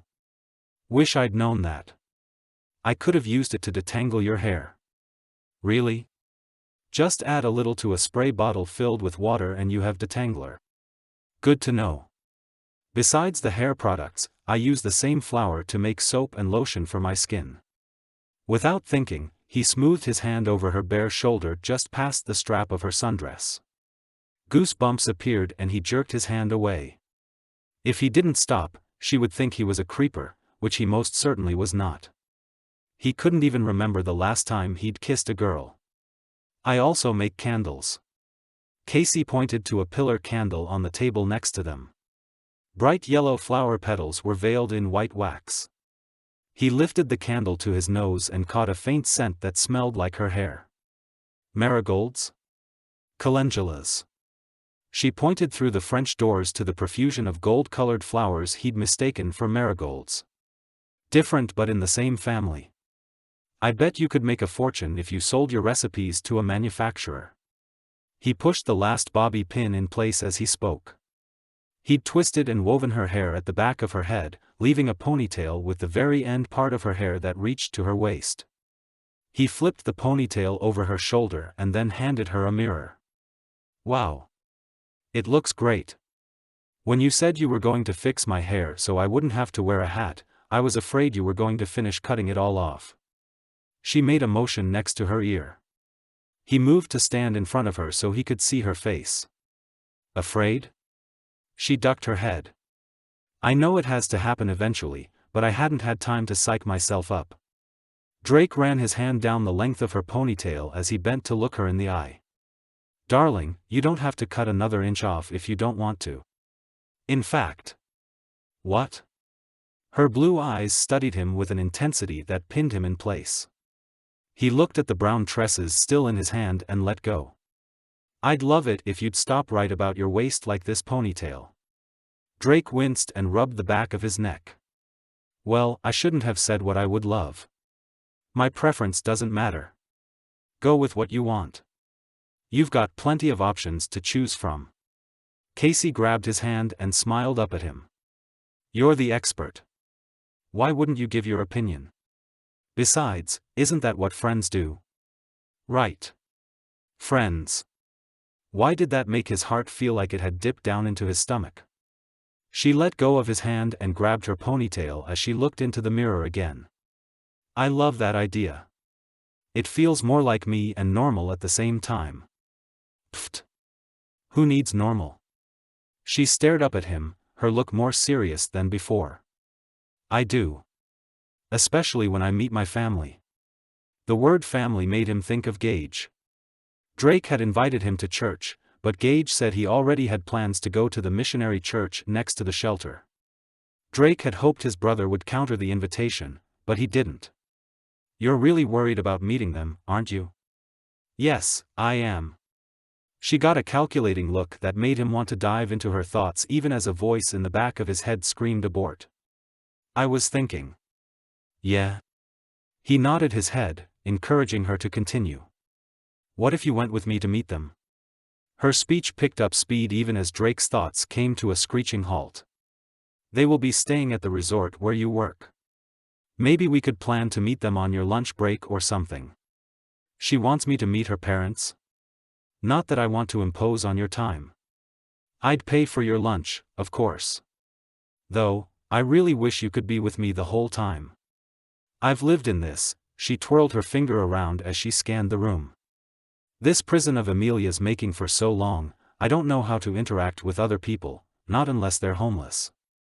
Her gaze shot to his. Sorry. I didn't mean that the way it might have sounded. Gage's image in various states of homelessness flashed before his eyes. Cacie had been there helping him and people like him for years. Where would they be without those caring enough to give of their time and resources? In comparison, what she asked seemed like nothing. It may be uncomfortable, but he could be the support she needed. It was the least he could do. I could take a couple of days off to hang out with you and your family. You could? Oh, thank you, Drake. She jumped up from the chair and into his arms in one fluid motion. In the entirety of his life, nothing had ever felt so right. Cacie touched the top of her head, realized her hat wasn't there, then patted the back to assure herself that Drake's creation had not come loose.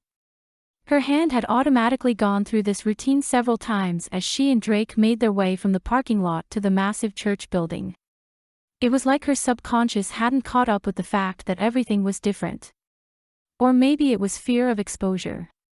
She kept picturing her hair tumbling down to the soles of the Birkenstocks she'd borrowed from Emilia's closet and the looks on the faces of those headed into the church alongside them. The urge to touch her hair flared up again. Drake's warm hand suddenly slid against her palm and his fingers wove between hers. The tension in Cacie's shoulders relaxed and she smiled up at him. He gently squeezed her hand, assuring and thrilling her all at the same time. What did it mean that he was holding her hand in public, not that he'd ever done it in private? These people knew him. Would they assume she was his girlfriend? Were they headed in that direction? She looked his way, taking in the dark, wavy hair and the smoldering look in his eyes as he smiled back at her, and Cacie's knees went a little weak. Yep, I could totally go for being his girlfriend, she thought. People greeted Drake as they entered the church and made their way down the aisle between rows of chairs. Some he spoke to in passing and some he introduced her to. She didn't recognize anyone, and if they recognized her, no one let on that they did. Cacie breathed a little easier with each introduction, until they came to the last one. Bonita had seemed nice enough over the phone when Cacie called for the initial hair appointment, but that was before Drake started making house calls. What did she think seeing Drake with his hand wrapped around that of a client? Or holding anyone's hand, for that matter. Drake said he hadn't had a serious girlfriend since high school. But he was a grown man now and Cacie wasn't his serious girlfriend. After tucking a strand of short, blonde hair behind her ear, Bonita stuck her hand out and a genuine-looking smile lit her face. I'm so glad to finally meet you in person. And I'm happy to see you here with Drake. As Cacie shook her hand, Bonita's gaze swung to Drake and the most endearing look crossed her face. This woman wasn't his real mom, but no one would ever guess if they saw the way she looked at him now. Had Emilia ever looked at her that way? If she did, Cacie didn't recall it. Even before finding out that Emilia wasn't her real mom, Cacie always seemed to be lacking in some way. Which made it all the more embarrassing that she'd clung to Emilia and rejected her biological family. She realized now that fear of the unknown and not wanting to leave her comfort zone were the real explanations. But look at her now. Maybe meeting them wouldn't be so bad. Especially with Drake by her side. Good morning, everyone. Nice to see all of you here this fine summer morning. Everyone turned to look at the man up on the stage. Cacie looked back at Bonita when she felt a touch on her arm. Bonita leaned in and whispered. Church is about to start. We can talk more over lunch. Lunch? Cacie made eye contact with Drake and he shrugged. I always eat lunch on Sundays with Bonita. Cacie sat between the two, feeling a little more weighted down than usual. So, the invitation to lunch was just that, an invitation and not a date. And the hand-holding was for what? Reassurance from a friend. It certainly wasn't because he thinks you're cute or anything like that. A deep sigh lifted her chest. But you knew that was a possibility from the beginning. Drake set the cardboard box down on the end table next to where Bonita sat reading. She looked at the box and then up at him from over the rim of her reading glasses. He lifted a small plastic bottle from the box. Cacie sent samples of some of the stuff she makes. He flipped the top on the bottle, took a deep whiff, then handed it to Bonita. The lotion smelled good from the bottle but not the same as it did on Cacie. Not as good, somehow. Bonita squeezed out a dollop on the back of her hand and rubbed it in. Silky. She lifted her hand to her nose. Smells good too. Her gaze met Drake's again, and he knew what was coming. Let the interrogation begin. He had nothing to hide. I think your girl has stolen my dog's heart. Max has been moping around since y'all left. Your girl? Nope, not taking the bait, he thought. Drake turned away from Bonita to look at the white shepherd curled up at the foot of the couch, his long nose propped above his paws and a forlorn look in his brown eyes. Maybe he was missing Cacie or maybe he was just worn out. She'd played catch with Max practically the whole time she was here. Drake longed for the same attention, but what right did he have when they were only friends? He wanted more and had a feeling that Cacie did too, but where would it lead? She deserved more of him than he was willing to give. Drake. Drake looked back at Bonita, brows raised in question. What's holding you back? Cacie seems to be a nice girl. I can tell you care about her, but I also see you holding back. Are you afraid of getting hurt? He sat on the edge of the chair next to her and angled his body toward her. It's not me I'm worried about. She asked me to meet her family. That's moving a little fast, don't you think? I get the feeling she's ready to jump in with both feet. What if I'm not ready for that? What if, he forced out a breath and looked up at the ceiling. She deserves someone, not broken, for lack of better words. Drake, you've come a long way from the troubled teen you were when we met. He looked at Bonita, hoping the one person who knew him best would see everything he didn't know how to put into words. I know, but do you think her family will feel the same way? You think they'll want their daughter to be with a hairdresser living in the garage apartment of his foster mom, whose only real family is someone who's either been homeless or in prison since he was in his teens? Someone who's seen the inside of juvie more than once himself? He held his hand out. And don't take what I'm saying the wrong way. I'm grateful for everything you've done for me. I know my past is behind me and I'm not ashamed to call Gage my brother. But her parents are staying at Tranquility when they visit next month. You don't stay at a resort like Tranquility unless you have money to burn. The way Bonita's lips pressed together gave him the feeling she thought he was being ridiculous. Maybe he was, but even she had no idea what it was like growing up in foster care. She'd never lacked for love or money. I think her parents will be so grateful to have a relationship with their daughter that they won't even blink at the thought of her bringing you in as her boyfriend. Yeah, but sooner or later the newness will wear off. And by that time, they will have gotten to know you. She reached over and took him by the hand. Drake, you may have gotten a rough start in life, but you turned out to be a wonderful human being. I'm proud of the man you are now, and you should be too.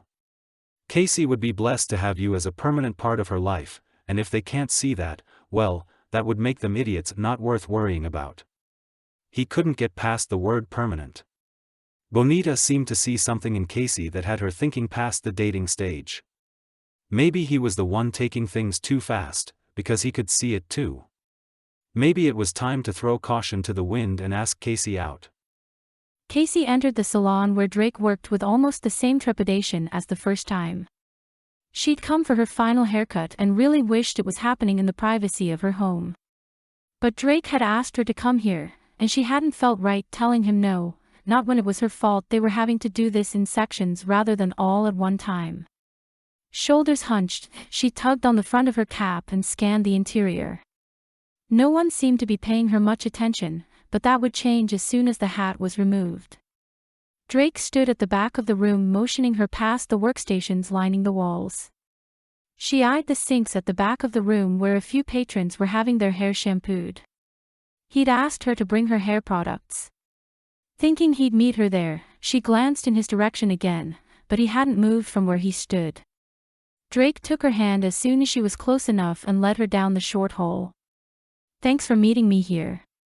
I have plans with Gage after work and wouldn't have time to come by your place too. I know you wanted to get this final cut in this week so you'd have time to learn how to style it before your family gets here." Cacie had never been on a roller coaster before, but it couldn't have many more dips and rises than this one moment held. No amount of mental reprimands about how he just wanted to be friends would tamp down the thrill of having him take her by the hand. Finding out that he and Gage were spending time together was like a hug to the heart. Add to that the excitement mingled with fear at the thought of this final cut. Goodbye, Rapunzel. Then came the dip of her stomach at the mention of her family. She still wasn't sure she was ready for that. Her one saving grace was that Drake had agreed to be there with her for at least the first day. He planned to take the day off just to be with her. She should probably feel guilty about that, but relief won out. Before she could finish her train of thought, he brought her into an office and shut the door behind them. "I thought I'd give you privacy for the initial cut. Is this okay?" Gratitude washed over her. "Of course. I trust your judgment." Still holding her hand, he leaned closer. "Do you really?" That signature smile and smoldering look in those brown eyes had her stomach doing a loop. "You haven't steered me wrong yet." "Good. Let's lose the hat." He let go of her hand and turned to grab a hair clip and the biggest pair of scissors she'd ever seen from a shelf over the desk. Her gaze followed the scissors as she slipped the hat from her head, allowing her hair to fall to her feet. No turning back now. Drake took the hat from her and motioned for her to turn around. Goosebumps raced down her arms at the feel of his hands in her hair. "Kids, do not try this at home." Cacie turned her head to look back at him. "What?" "Hold still."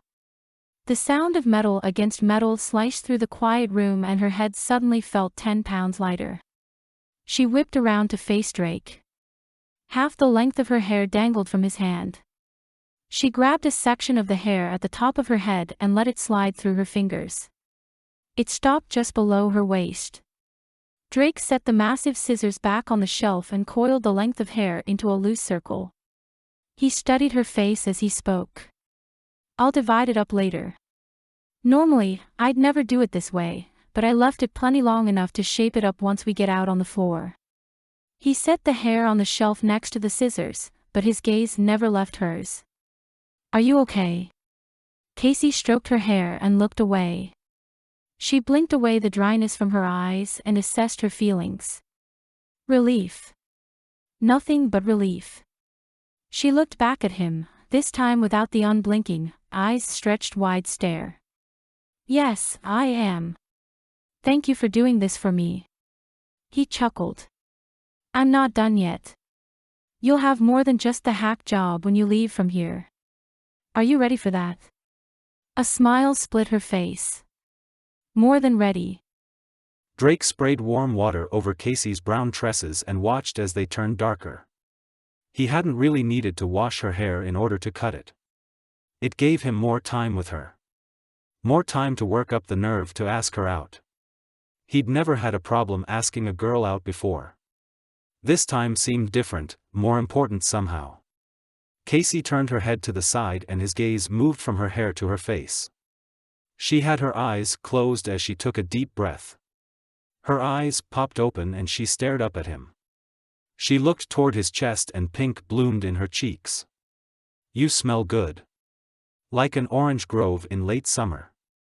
He tried to quell the laughter bubbling up inside of him, but it slipped out anyway. "I like the way you smell too." Most women he came in contact with tried every trick in the book to gain his attention. He could spot fake from a mile away, a huge turnoff for him. But Cacie, she was different. He found her honesty refreshing. It drew him in and allowed him to be honest with her too. Drake squeezed some of her shampoo into his hand and held it up to his nose for a sniff, looking at Cacie the whole time. Her cheeks bunched as she tried to hold back a smile. When he winked at her, she covered her eyes with her hand and let loose with the laughter. After the last rinsing, Drake wrapped Cacie's hair into a warm towel and helped her sit up. Her jaw dropped with a gasp before looking up at him. "Everyone is staring at me. Do you think they know who I am?" Drake perused the room and noticed the curiosity of some of his coworkers. And some angry glares too. A few of them possibly did recognize Cacie from before. She'd been wearing the same type of hat and Chuck Taylors the last time she was here.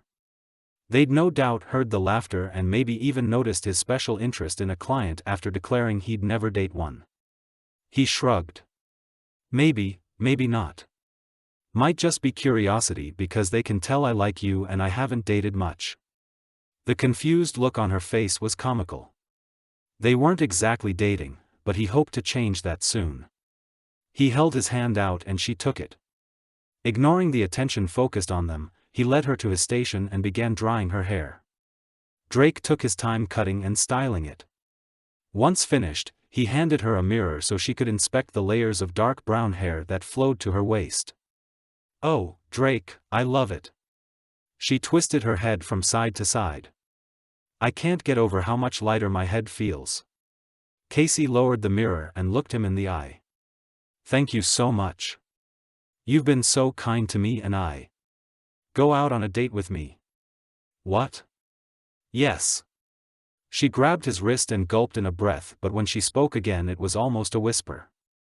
"I mean, would love to go out on a date with you. Just tell me when and where." Her face turned red and she squeezed her eyes shut. "I've never been asked out before by someone I like and I feel like I'm messing this up royally, so please keep that in mind in case I accidentally mess the date up too." He placed his hand on the side of her face, and she opened her eyes to look at him. "You're not going to mess it up. I'll pick you up Saturday at 5. She beamed a smile. "I'll be ready. Drake, your next client is here." Bonita walked on toward the office after making the announcement but glanced back halfway there with a grin and a wink. Before he even looked back at Cacie, she was out of the chair with her arms around his neck, thanking him and saying she'd see him Saturday. Then she sprinted for the door and was gone in a blink, leaving him feeling like he missed a step or something. But he couldn't help smiling as he swept and got everything ready for his next patron. He'd done it. The date was set. "So you don't date clients, hmm?" He glanced over to catch the smirk on Olive's face as she snipped away at her customer's hair. He answered with a shrug. The only rule he was breaking was his own, and the only reason he had the rule was to ward off unwanted attention. But that was before he met someone whose attention he wanted. Cacie squeezed her eyes closed and waited until the stinging subsided. A mascara wand to the eyeball being the latest debacle to her first attempt at learning to apply makeup. Another added to the list when she finally opened her eyes to find black splotches around both eyes. "Oh, I look like I was attacked by a spider dipped in ink. I'm so done with this mess." She pulled a makeup removal wipe from the pack on her dresser and scrubbed at her face until all the makeup was gone. Telling herself not to cry, she stared at her splotchy reflection in the mirror. "He's seen you without makeup before and he still asked you out. At least her hair looked great." She tilted her head to the side and admired her curls. They'd shown up on their own when she washed it the first time after Drake's final cut. It had been curly when she was a little kid, but the weight of over 12 feet of hair had pulled it straight. "Cheer up. The man of your dreams is coming here in." A glance at the clock on her dresser sent a shot of adrenaline through her veins. "About 5 minutes for your first date and it's going to be awesome." She had no idea where they were going, but Drake said it would be outdoors. As she reached for more sunscreen, the bottle of foundation she'd left open fell over and splattered across the dresser and everything in the vicinity. "Leave it," she thought. "You can clean it up later when you tackle the rest of this mess." Cacie looked back at her bed as she dabbed the sunscreen over her cheeks.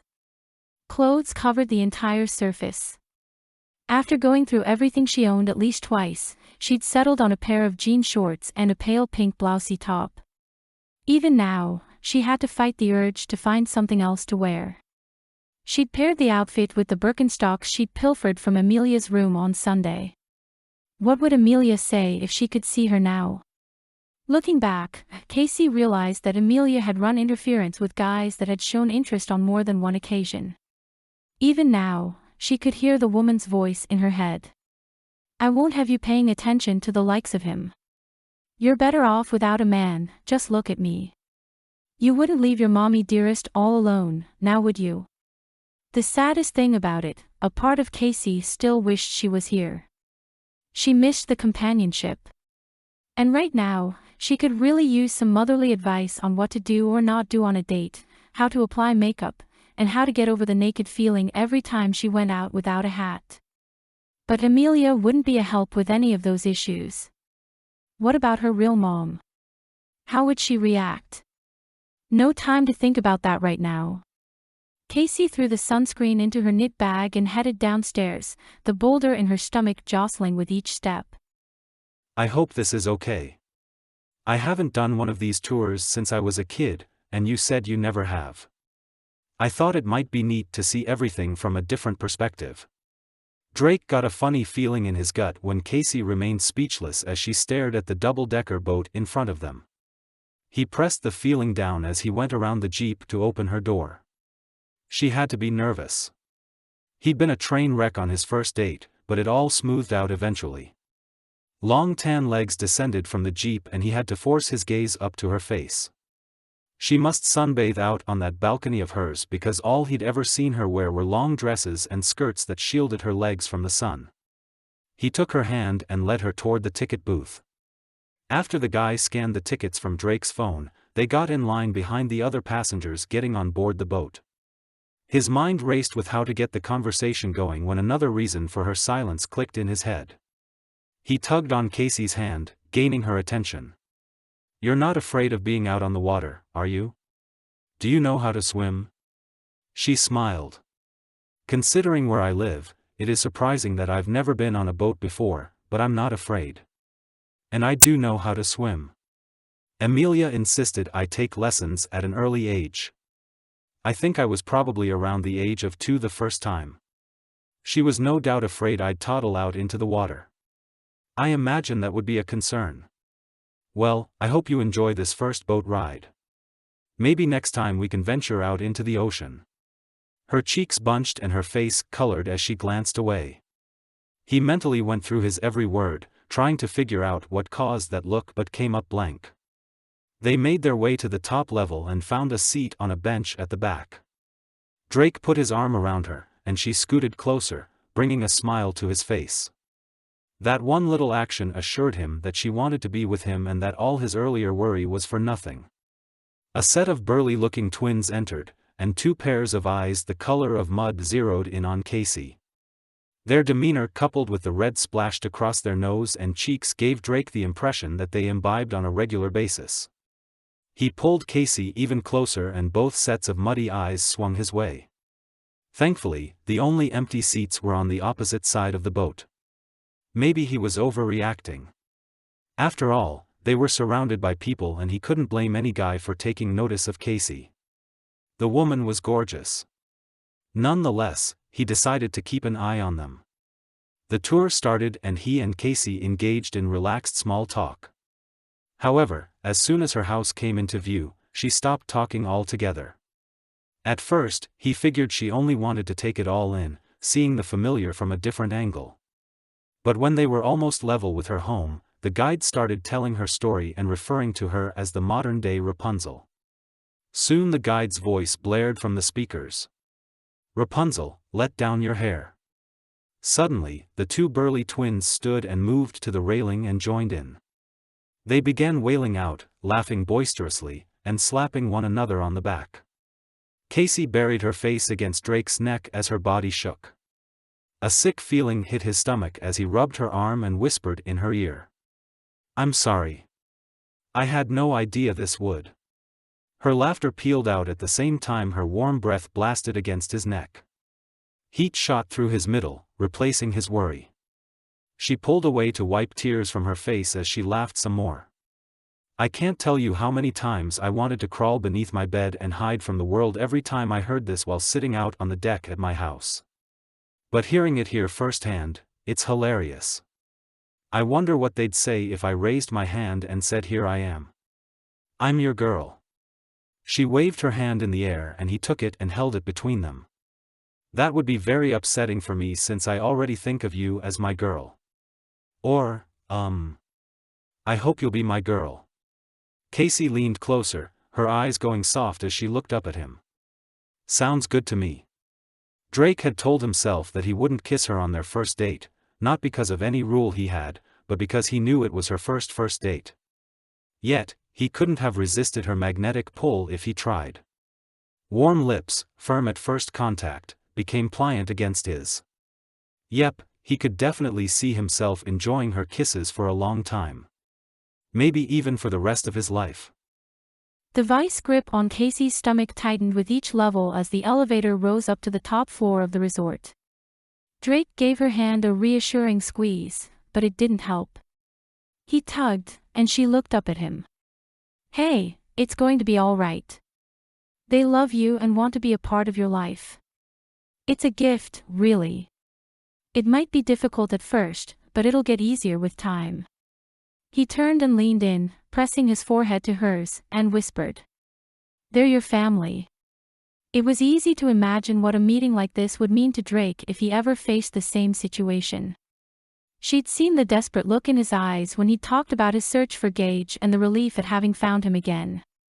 Cacie closed her eyes and relaxed her shoulders with an exhale. Technically, I know that is true, but up until a few years ago Emilia was my only family. She pulled away. I don't even know these people. I never really knew Emilia for that matter. There's no real connection to any of them. Drake tugged on her hand again. A couple of weeks ago, you didn't have a connection to me either, but I'm here now because you let me in and gave me a chance. All I'm saying is I think you should give them the same chance. I'm here, aren't I? In body, but what about in spirit? The elevator dinged and the doors opened. Considering the dread knotting her stomach, would she have stepped out into the hallway if Drake hadn't been there? When he led her down the hall, Cacie didn't even question if he'd taken them in the right direction until they stopped in front of a floor-to-ceiling window overlooking the ocean. Everything looked so tiny in an immense world from up here. Drake turned to face her and took both of Cacie's hands in his own. He closed his eyes and began speaking. It took a second for her to realize he was praying.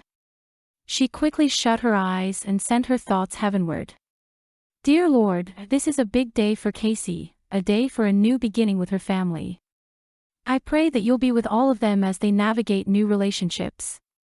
Be with the Callahans as they reconnect with the daughter they lost before ever getting the chance to know her. Please heal them of any bitterness from the lost years.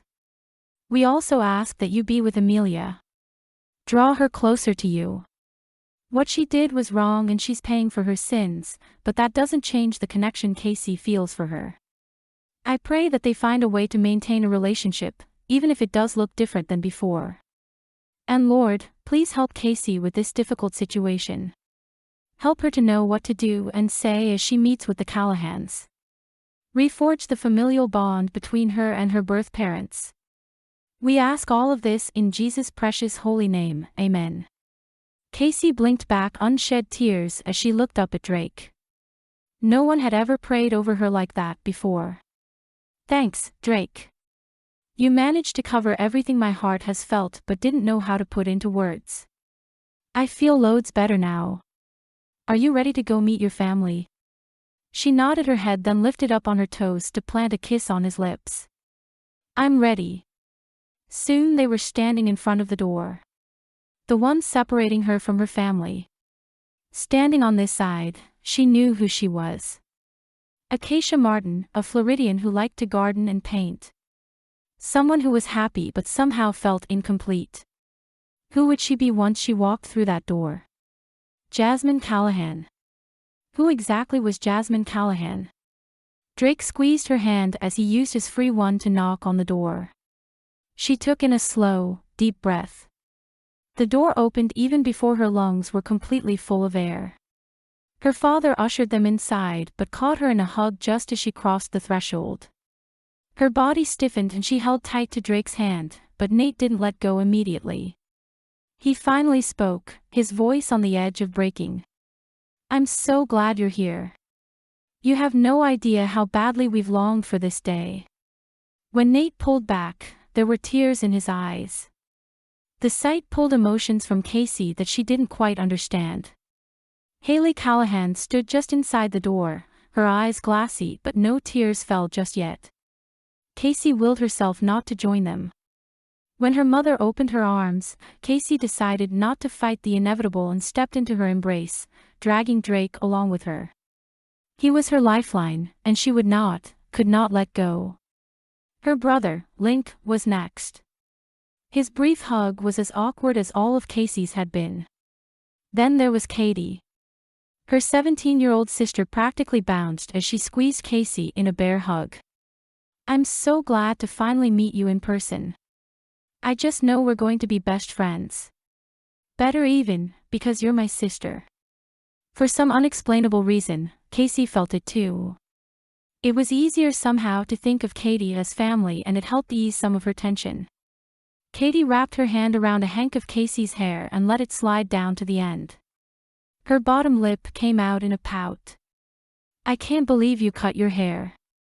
Ever since I saw the video of your hair dropping to the floor, I've dreamed about all the things I could do with it, and now it's gone." Cacie pushed the curls back over her shoulder. "Trust me, you can do a whole lot more with it like this." Katie's gaze turned toward Drake and her eyes lit up. "Who's this?" All eyes were on Drake now. Cacie had meant to text her parents to let them know she was bringing him with her but never got the nerve. She hadn't wanted to face the questions, and what if they'd have said he couldn't come? "This is Drake Darien." She couldn't have held back the deep sigh before saying the next part if she'd wanted to. "My boyfriend." Being brave for Cacie's sake, easy, but Drake couldn't be sure he'd feel the same bravado if he were in her place right now. At least she had the assurance of knowing she'd be accepted. He and Gage had occasionally talked about trying to find out who their dad was or even searching out extended family members. But wouldn't those people have been contacted when their mom died? Obviously, no one had claimed them then and no one had searched them out since. The brothers had decided to let bygones be bygones, but Drake still thought about it from time to time. Seeing the teary-eyed smiles Cacie's family displayed at just the sight of her made this one of those times. Cacie never let go of Drake's hand as her dad and then her mom, and there could never be any doubt that the woman was her mom because they looked so much alike. Each gave her a brief hug. He got the feeling that they'd cut their greetings short on purpose. Mr. Callahan held Cacie's free hand and Mrs. Callahan kept reaching out to touch Cacie on the arm or shoulder and then quickly pulling away, like she had to remind herself to give her daughter space. Then her siblings took their turns. He literally felt the tension leave Cacie's hand when she hugged her sister, but she never let go of his. He didn't mind being her moral support.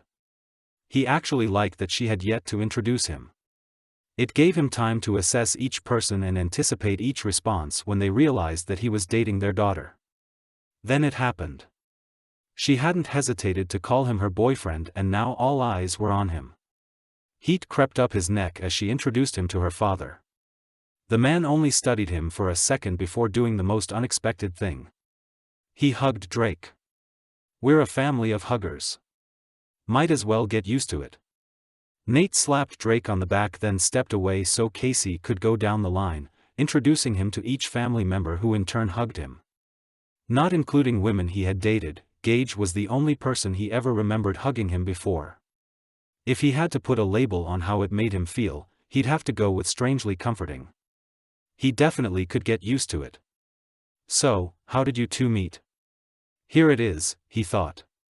"This is the part where they find out you're not good enough for their daughter. If they didn't accept him, so be it." But he wasn't stupid. Cacie may be uncomfortable around them now, but that would change. As the saying goes, blood's thicker than water. What would their influence do to his and Cacie's relationship? It may be just starting, but he wasn't ready to give it up. "Lord, I'm putting this in your hands. Your will be done." The warmth of the early morning sun and the smell of freshly cut grass took Drake back to a time when Percy Fuller was still alive. Drake had been a complete mess when he first came to live with Percy and Bonita. So many of Percy's life lessons had been taught right out here on the golf course. Last night when Drake had asked to borrow Percy's clubs, Bonita had gifted him the set. Drake's nose stung just thinking about the moment. Percy had been a foster kid too, and it had been his idea for him and Bonita to take in teenaged boys. Bonita had been more than kind to Drake over the years, but Percy had been the closest to a real parent since his mother. Barely aware of Cacie's dad and brother waiting quietly next to him, Drake took his time adjusting his grip on the driver's handle. He hadn't played since Percy's death, but he could almost hear the man's instructions whispering through the years from those first days of his learning how to golf. Your grip is the most important thing to focus on. Get it wrong, and your whole game will be off. Drake took his swing and watched as the ball landed beautifully, not far from his goal. Nate slapped him on the back and squeezed his shoulder in a side hug. You did good, son. I can tell you really know your stuff when it comes to golf. Maybe you can give me and Link a few pointers. I haven't played in years, but golf was a real lifesaver when I first came to stay with Percy and Bonita. No telling where I'd have ended up without it. Drake had been feeding Nate little tidbits of his life since they met. He could try to hide it, hoping Cacie's family never learned all the sordid details, but he couldn't live like that. If they were going to protest the relationship, let it come early. If Cacie ended up rejecting him because of it, he'd like it to come before his heart was too far invested. Though, that might already be a moot point. He was half in love with her now. Okay, maybe a little more than half. Drake shared everything he'd been taught about how to hold a golf club and helped the two adjust their grips. Nate's ball came almost as close as Drake's and he claimed it was a great improvement from his usual. Link's attempt wasn't bad but not quite as close. They hopped into the rented golf cart and headed down the trail to where their golf balls waited for the next swing. When he and Percy had played, it was a day-long endeavor. The plan for today was to play only until noon. Then after lunch, they would rejoin the women and spend time at the pool until dinner. Drake planned to enjoy every minute spent with Cacie because tomorrow it was back to work for him while she continued getting to know her family without him. Drake patted the side of the golf cart. This is the life. When I used to play with Percy, we always walked. Percy probably figured it would keep me too worn out to get into trouble. He laughed, hoping to sound natural, but it sure didn't feel that way. It must have worked. I managed to not take another trip to juvie after that. Nate stopped the cart and turned to look at Drake. Didn't you say he led you to Christ? Drake looked out over the vast green course ahead of them and swallowed hard. Right out there next to the 9th hole. Well, that covers everything then, doesn't it? Not that I've been allowed any say in my daughter's life before now, but that's my only requirement for her boyfriend. Well, that, and I expect you to be good to her. As long as you do that, you're good in my book. Okay? Drake could only nod. Without spelling it out, Cacie's dad just let him know he saw right through him and gave his approval anyway. What more could a man ask for in a future possible father-in-law? Did Haley Callahan always plan out every minute of her family's life, or was it just her way of optimizing time spent with a long-lost daughter? Cacie hoped the latter. They were just now sitting down to lunch and she already wished to be alone on her balcony with nothing but the flowers, her paint, and the company of a reptile named Newton. She and Drake had arrived early that morning. The guys had headed off to the golf course. The women started their day off at the spa. The mani/pedi had been nice, but having a stranger touch her body for the massage was unnerving. Cacie had eventually relaxed into the process. But her sister's incessant chit-chat and her mother's awkward attempts at small talk had her head buzzing with the beginnings of a headache. After the spa, they'd shopped at the resort store just off from the lobby. Cacie was still in shock over the prices. She and Katie had tried on matching bathing suits that came with long sheer skirts so they could be worn as a dress. Cacie had never seen anything like them, but still, it was just a one-piece and a polyester chiffon skirt. That little bit of material didn't warrant charging the hundreds of dollars in cost. She'd never been poor, but Emilia had raised her to be frugal. Haley had insisted on buying it for her. When Cacie protested, the guilt had been layered on thick. Please let me do this for you. I've been denied the pleasure of doing and buying special things for my girl for so long. I know I can never make up for the lost years, but I'd like a chance to try.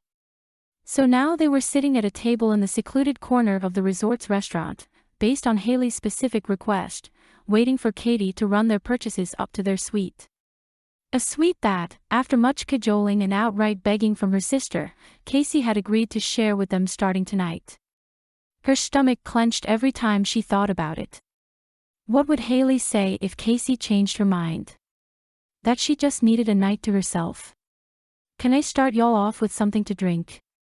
Our special today is a cranberry basil sangria. You can get it with or without alcohol. It's made with fresh ingredients right here at Tranquility. Oh, that sounds great. I'll have mine without alcohol, please. Haley smiled at Cacie. What about you? Cacie nodded at the waitress. I'll have the same. And if you don't mind, we can go ahead and order our food now too. I'll have the chicken and avocado salad with Greek dressing. With the pressure on to order when she hadn't even had a chance to look at the menu, Cacie blurted out that she'd have the same without knowing what exactly was on the salad. Something clicked as the waitress walked away. What about Katie? Shouldn't we have waited for her to return? Haley pressed her lips together before answering. She's not joining us. I wanted a little one-on-one time with you, so I arranged it this way. She's going to order room service and catch up with some of her friends back home. Nate and I restricted their social media time while we're here, so she's happy for the chance. I hope this is okay with you. Cacie nodded even as anxiety soured her stomach. I thought you might be curious about the day you were born and before. She was, a little, but she dreaded hearing about it at the same time since she already knew how it had turned out for them. Nate and I met during our senior year of college. I won't call it love at first sight, but the attraction was instant. It's almost like we knew from the first moment that we were meant to be together. Exactly how Cacie felt about Drake. Would he agree to that assessment? She pictured them reminiscing and comparing notes one day in the distant future and realizing they were meant to be together too. Haley smiled as she looked off into the distance. We were married 1 year to the day of our first meeting. She laughed a little. Our mamas were not happy about that. Oh, they were pleased that we were getting married, but both wanted more time to plan the wedding. But we were in a hurry for the married life, if you know what I mean. Cacie's face flamed. Thank goodness the waitress chose that moment to set their order in front of them. The iced fruity drink cooled her insides and broke some of the tension. After Haley said a short prayer, they started in on their salads, which gave Cacie something else to focus on than her mother's face. Your grandparents can't wait to meet you, by the way. Hopefully after spending the week with us, you will feel comfortable enough to travel to Jewel Valley and meet the whole family. Meet the whole family. Cacie had to swallow hard to get the half-chewed piece of chicken from her salad to go down. Anyway, as I was saying, I was pregnant with you within a month of being married. This drew Cacie's attention to Haley's smiling face. Oh, trust me, we hadn't planned it that way, but we were both nonetheless thrilled. Your dad wanted you to be a girl right from the beginning. He surprised me by painting the spare room a Pepto-Bismol pink the day after we found out for sure that you were a girl. Of course, I had him paint over it with white, but the pink still showed through. She shook her head. I'd planned for a neutral background with pops of color, but we ended up with pale pink walls, pink accessories, pink everything. You were the first girl to be born into his family for 5 generations, so I couldn't protest too hard. Cacie had been right. The woman planned everything, liked to control everything. At the same time, Haley didn't appear to be pushy with it. Would that change once they got comfortable with one another?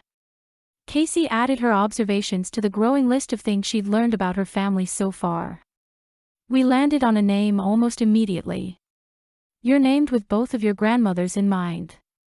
We told Jessie, that's Nate's mom, that we were thinking of naming you after her and she suggested Jasmine instead. And Marie is my mom's middle name. She patted Cacie's hand. But I can tell being called by that name makes you uncomfortable. It's just so foreign. I've gone by Cacie for the last 23 years. Haley closed her eyes. I just can't bear to call you by the name she picked out for my child. She opened her eyes and studied Cacie's face. I'm sorry. I'm trying hard to forgive her, but I'm not quite there yet. What if we call you JC? You don't seem to cringe when Katie calls you that. And if you had grown up with us as you should have, it makes sense that your sister would have given you a nickname that might have been used by the rest of the family. The pressure increased across Cacie's forehead. Part of her wanted to defend the life she'd lived and the woman who raised her. But a bigger portion not only understood Haley's feelings on the matter but also shared in the anger.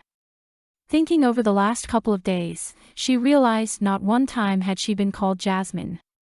It must have been discussed. This part of the conversation had also been carefully planned. Cacie took in a deep breath and nodded her consent. I can live with that. You can call me JC if you want to. Thanks, JC. Haley leaned closer and touched Cacie's hair. You know, it wasn't much of a surprise to see all that hair that day in court. You had more of it than I'd ever seen on a newborn before. Dark curly hair, rosy cheeks and lips, you were the most beautiful baby I'd ever seen before, and just between us, since. Nate was so proud, and I was, happy but tired. The smile slid from Haley's face and Cacie's stomach dipped. She knew what was coming and dreaded it even as she savored every word. My labor had been long and hard. It was a few hours after we had been settled in a room. You were asleep and Nate asked if it was okay if he stepped out for a minute to make a phone call. He'd just started working at Noble Enterprises and wanted to check in with his boss. I told him not to worry. One push of a button and I'd have all the help I needed. Haley took a sip of her now watery drink. I fell asleep and by the time Nate came back, her voice broke on a sob. By the time Nate came back, you were gone. We were robbed of our most precious gift and nothing could ever make it right again. Cacie took shallow breaths, trying to contain her emotions, but no amount of breathing would help control the hurt, the anger, the bereavement for the lost years. Her body shook with sobs as the full force of consequences from Emilia's selfish act washed over her. Haley gathered Cacie in her arms and cried with her. For the first time, she didn't stiffen. Being held by her mom suddenly seemed as natural as it should be. Drake opened the passenger door and took Cacie's hand as she stepped out of the Jeep. She hadn't been her usual happy self since he picked her up for their date, and he was starting to worry. They were meeting Gage at his girlfriend's restaurant where he worked. This was shaky new ground for his brother, and he wanted everything to go right. Plus, he hated seeing the melancholy look shadowing Cacie's face. It looks like it's closed. Drake followed Cacie's gaze up to the unlit sign at the top of the building that read Pop and Soul Authentic Southern Cuisine. It is. Didn't I tell you? Gage's girlfriend owns the place. They're closed on Mondays, so it'll just be us. What's her name again? Fela. Fela, he grabbed his forehead. I forget her last name. Don't worry, she's a sweet girl. I think you'll like her. Cacie looked down at the pavement. I'm not worried. He stopped walking and she looked at him. What's wrong then? Are you missing your family? The Callahans had packed up and headed back to the mountains of North Carolina a week ago. He and Cacie had both formed a surprisingly close relationship with them over their week-long visit. He hated seeing them go almost as much as she did. I do miss them, but there's something else on my mind. Can we talk about it later? Of course. It would probably weigh heavy on his mind until then, but he would wait. The door of the restaurant opened, and Gage held his arm out like he was ushering them in. Come on in. The food's all ready and waiting for y'all. You're in for a real treat. Cacie hugged Gage as soon as she was close enough. Drake could tell it surprised his brother by the way he hesitated before wrapping an arm around her. She admitted to not being a hugger before, but her family's loving nature must have rubbed off on her. Light spilled out from the kitchen of the otherwise darkened restaurant. A table had been set up in the middle of the room and loaded down with platters of fried flounder, collard greens, fried okra, macaroni and cheese, and hush puppies. All food served in kitchens across the South, yet considering the life Cacie had lived, Drake wondered how many of these dishes she'd tried before. Fela removed her apron and nervously touched the colorful headband holding back her mass of black curls. Gage made the introductions, then they sat down at the table. Whatever Cacie had on her mind, she seemed to push it aside as she got to know the other woman. Gage prayed over the food and they dug in, the conversation continued flowing. Drake noticed that the greens took up most of Cacie's plate, but she took a bite of the macaroni and cheese first. "Oh my goodness, where have you been all my life?" Cacie covered her mouth as she finished the bite, pleasure showing in her eyes. Drake snickered as he cut into the fish with the edge of his fork. "Are you talking to me or the mac and cheese?" Her eyes rounded as she looked down at her plate. "Is that what this is? It tastes like heaven." If Fela or Gage thought it was weird that Cacie had never eaten macaroni and cheese before, they didn't say anything. They were too busy taking overly long glances at each other with that new love look in their eyes. Cacie must have noticed too. "So, how'd you two meet?" "We met right here in this restaurant. Fela gave me a chance when no one else would. I fell in love right then." Gage smiled at Fela and she took up the tale, one Drake had already heard. Fela waved her fork around. "I inherited this place from my uncle and was sinking fast. I mean, I know how to cook, but running a business," she shook her head. "I was in over my head. To make matters worse, a lot of the employees decided it was time to retire when I took over. I think they'd only hung on for my uncle's sake. And I found out quick-like that people don't want to work for minimum wage." She took Gage's hand and smiled at him. "I put up a help wanted sign for a dishwasher and here came Gage, looking like a Walking Dead cast member. I'll admit, I wouldn't have hired him if I hadn't been desperate." Gage lifted Fela's hand to his lips and kissed it. After a moment, Fela's attention swung back to Cacie. "He cleaned himself up, slowly earned my trust, and together we turned this place around. I can't imagine a future without him in it. I'm so glad we—" She was suddenly staring wide-eyed across the table at Drake with pink coloring her high cheekbones. Drake looked to Gage, wondering what he'd missed. Gage studied him for a moment, smiling the whole time. Then he lifted his left hand revealing a gold band on the third finger. "We got married last week. Sorry we didn't invite you. To tell the truth, I thought my luck would run out and she'd change her mind before we made it that far, but she didn't." Cacie got up and hugged Fela and then Gage, congratulating them both. Drake sat there in stunned silence. The two had known each other less than a year. Gage seemed to be doing great, but what if he had a relapse? It wasn't until Cacie sat back down and bumped his knee that he remembered to give his congratulations. He looked at the couple still looking into each other's eyes, joy radiating as bright as the sun. Then he looked at Cacie, smiling at the newlyweds. He'd been thinking of forever with her almost since they first met. Meeting her family and winning their acceptance had only made him want it more. How soon would be too soon to ask for what he wanted? I like Fela. I think she and Gage will be great together. Cacie watched Drake for a reaction, but all he did was look down at their joined hands. After leaving Gage and Fela, they'd come back to her place and now sat in the third-floor den. The TV was on, but Cacie couldn't have named what show played across the screen if her life depended on it. She bumped her shoulder against Drake's. "I got the feeling you weren't too happy with the news of their marriage." He looked at her then. "Not at first, but I think they'll be okay. At least, I hope they will. It sure has my head spinning. Want to talk about it? Maybe some other time. Right now, I want to know what's been bothering you. You said we would talk later." It's later, so what's up? Cacie took a fortifying breath as she glanced away. After a moment, she opened the drawer on the end table next to her and pulled out an envelope. She bumped it against her thigh, debating on whether to read it now while she had Drake's support, or wait until she was alone. She finally handed it over to Drake. This came in the mail today and I'm trying to gather up the nerve to read it. From Emilia.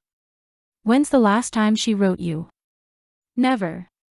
This is the first time.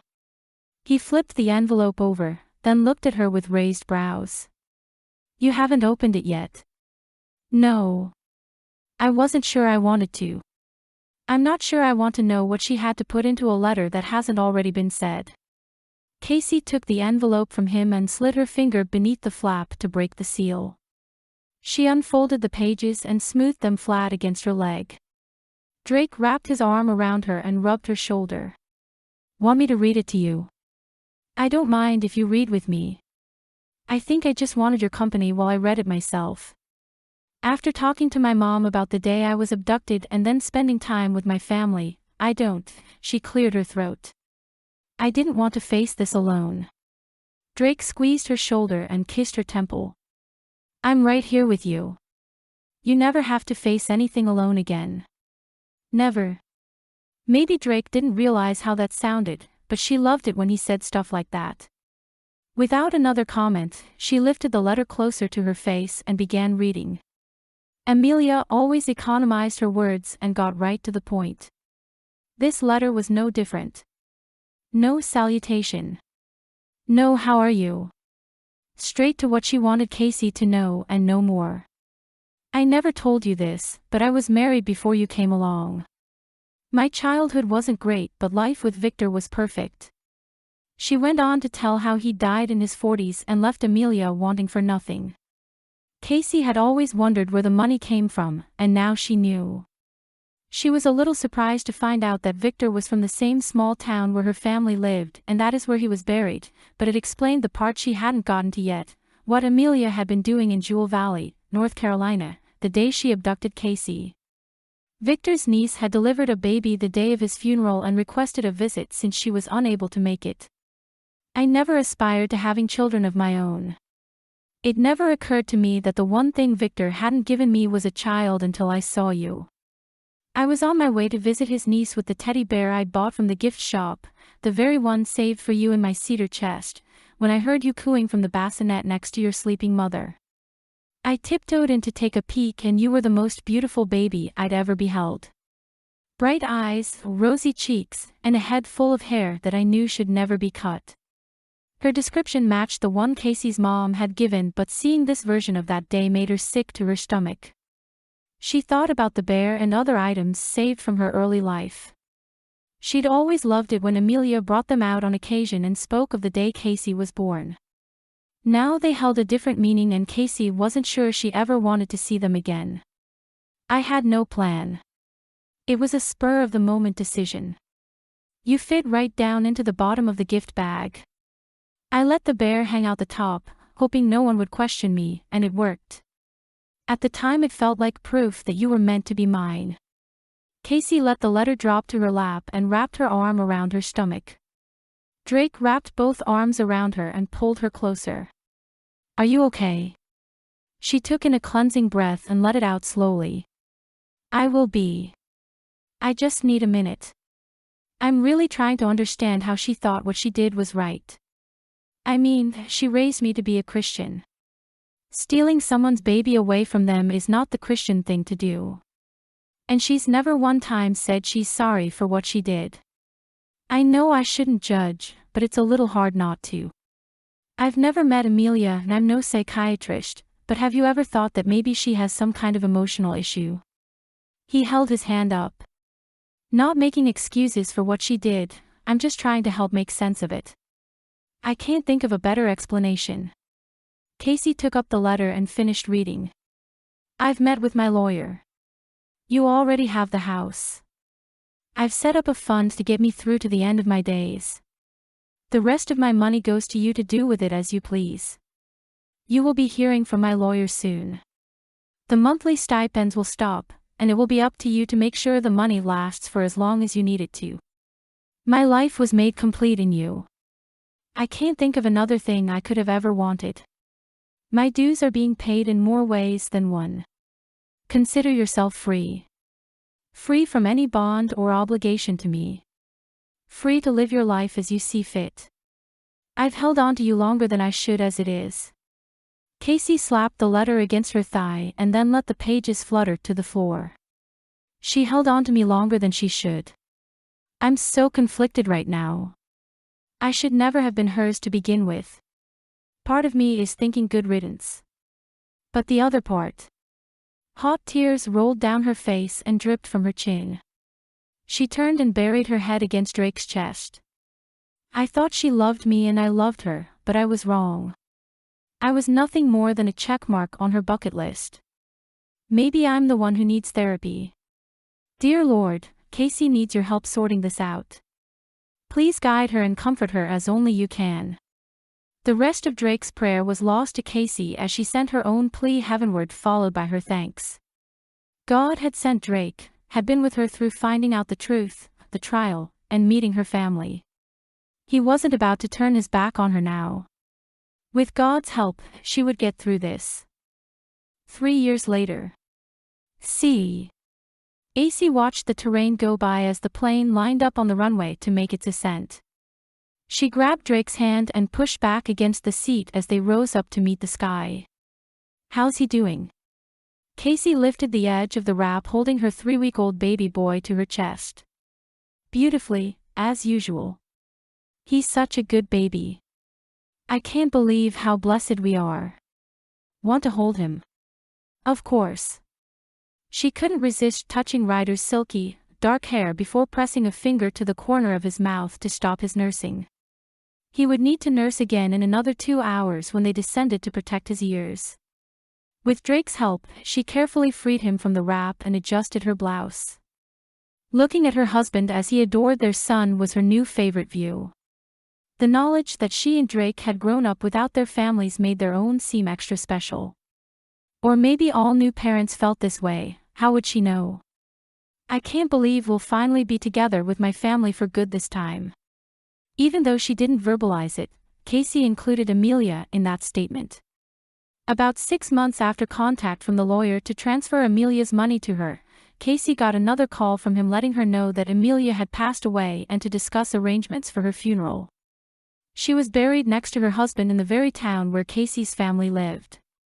The town she and Drake were moving to. Drake's laugh drew Cacie away from thoughts of Emilia. I have a feeling if we hadn't decided to move, Haley would have moved them all in with us. True. Hopefully she'll settle down some now. Her mom had practically camped out in the hospital when Ryder was born. No amount of explaining that things had changed in the last 26 years with protections that made abductions from the hospital almost impossible. She still hovered over the baby a week after they'd come home until Cacie finally had to talk to her about it. The conversation had been hard and awkward, but in the end, it somehow drew them closer. Cacie placed her hand over Drake's as he held the baby. Are you sure we're doing the right thing? His brows practically met his hairline. It's a little late for that kind of talk now. Are you really having doubts? No, not really. But I know you've been worried about leaving Gage. I don't want you having any regrets. I was worried at first, but I'm not now. For one thing, I realized his life is in God's hands, not mine. Besides, he's doing great.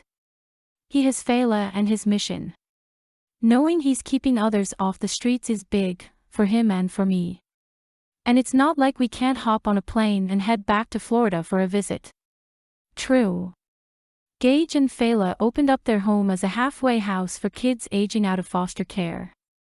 Drake took the idea a step further by setting up a program to help these same kids plan out their futures and obtain grants and scholarships should they decide to further their education. Cacie's parents had helped figure out the logistics of turning their efforts into a nonprofit organization called A New Beginning. It had spread further and quicker than anyone had anticipated. There were now 15 such halfway houses and more in the works. She and Drake had invested heavily into the project.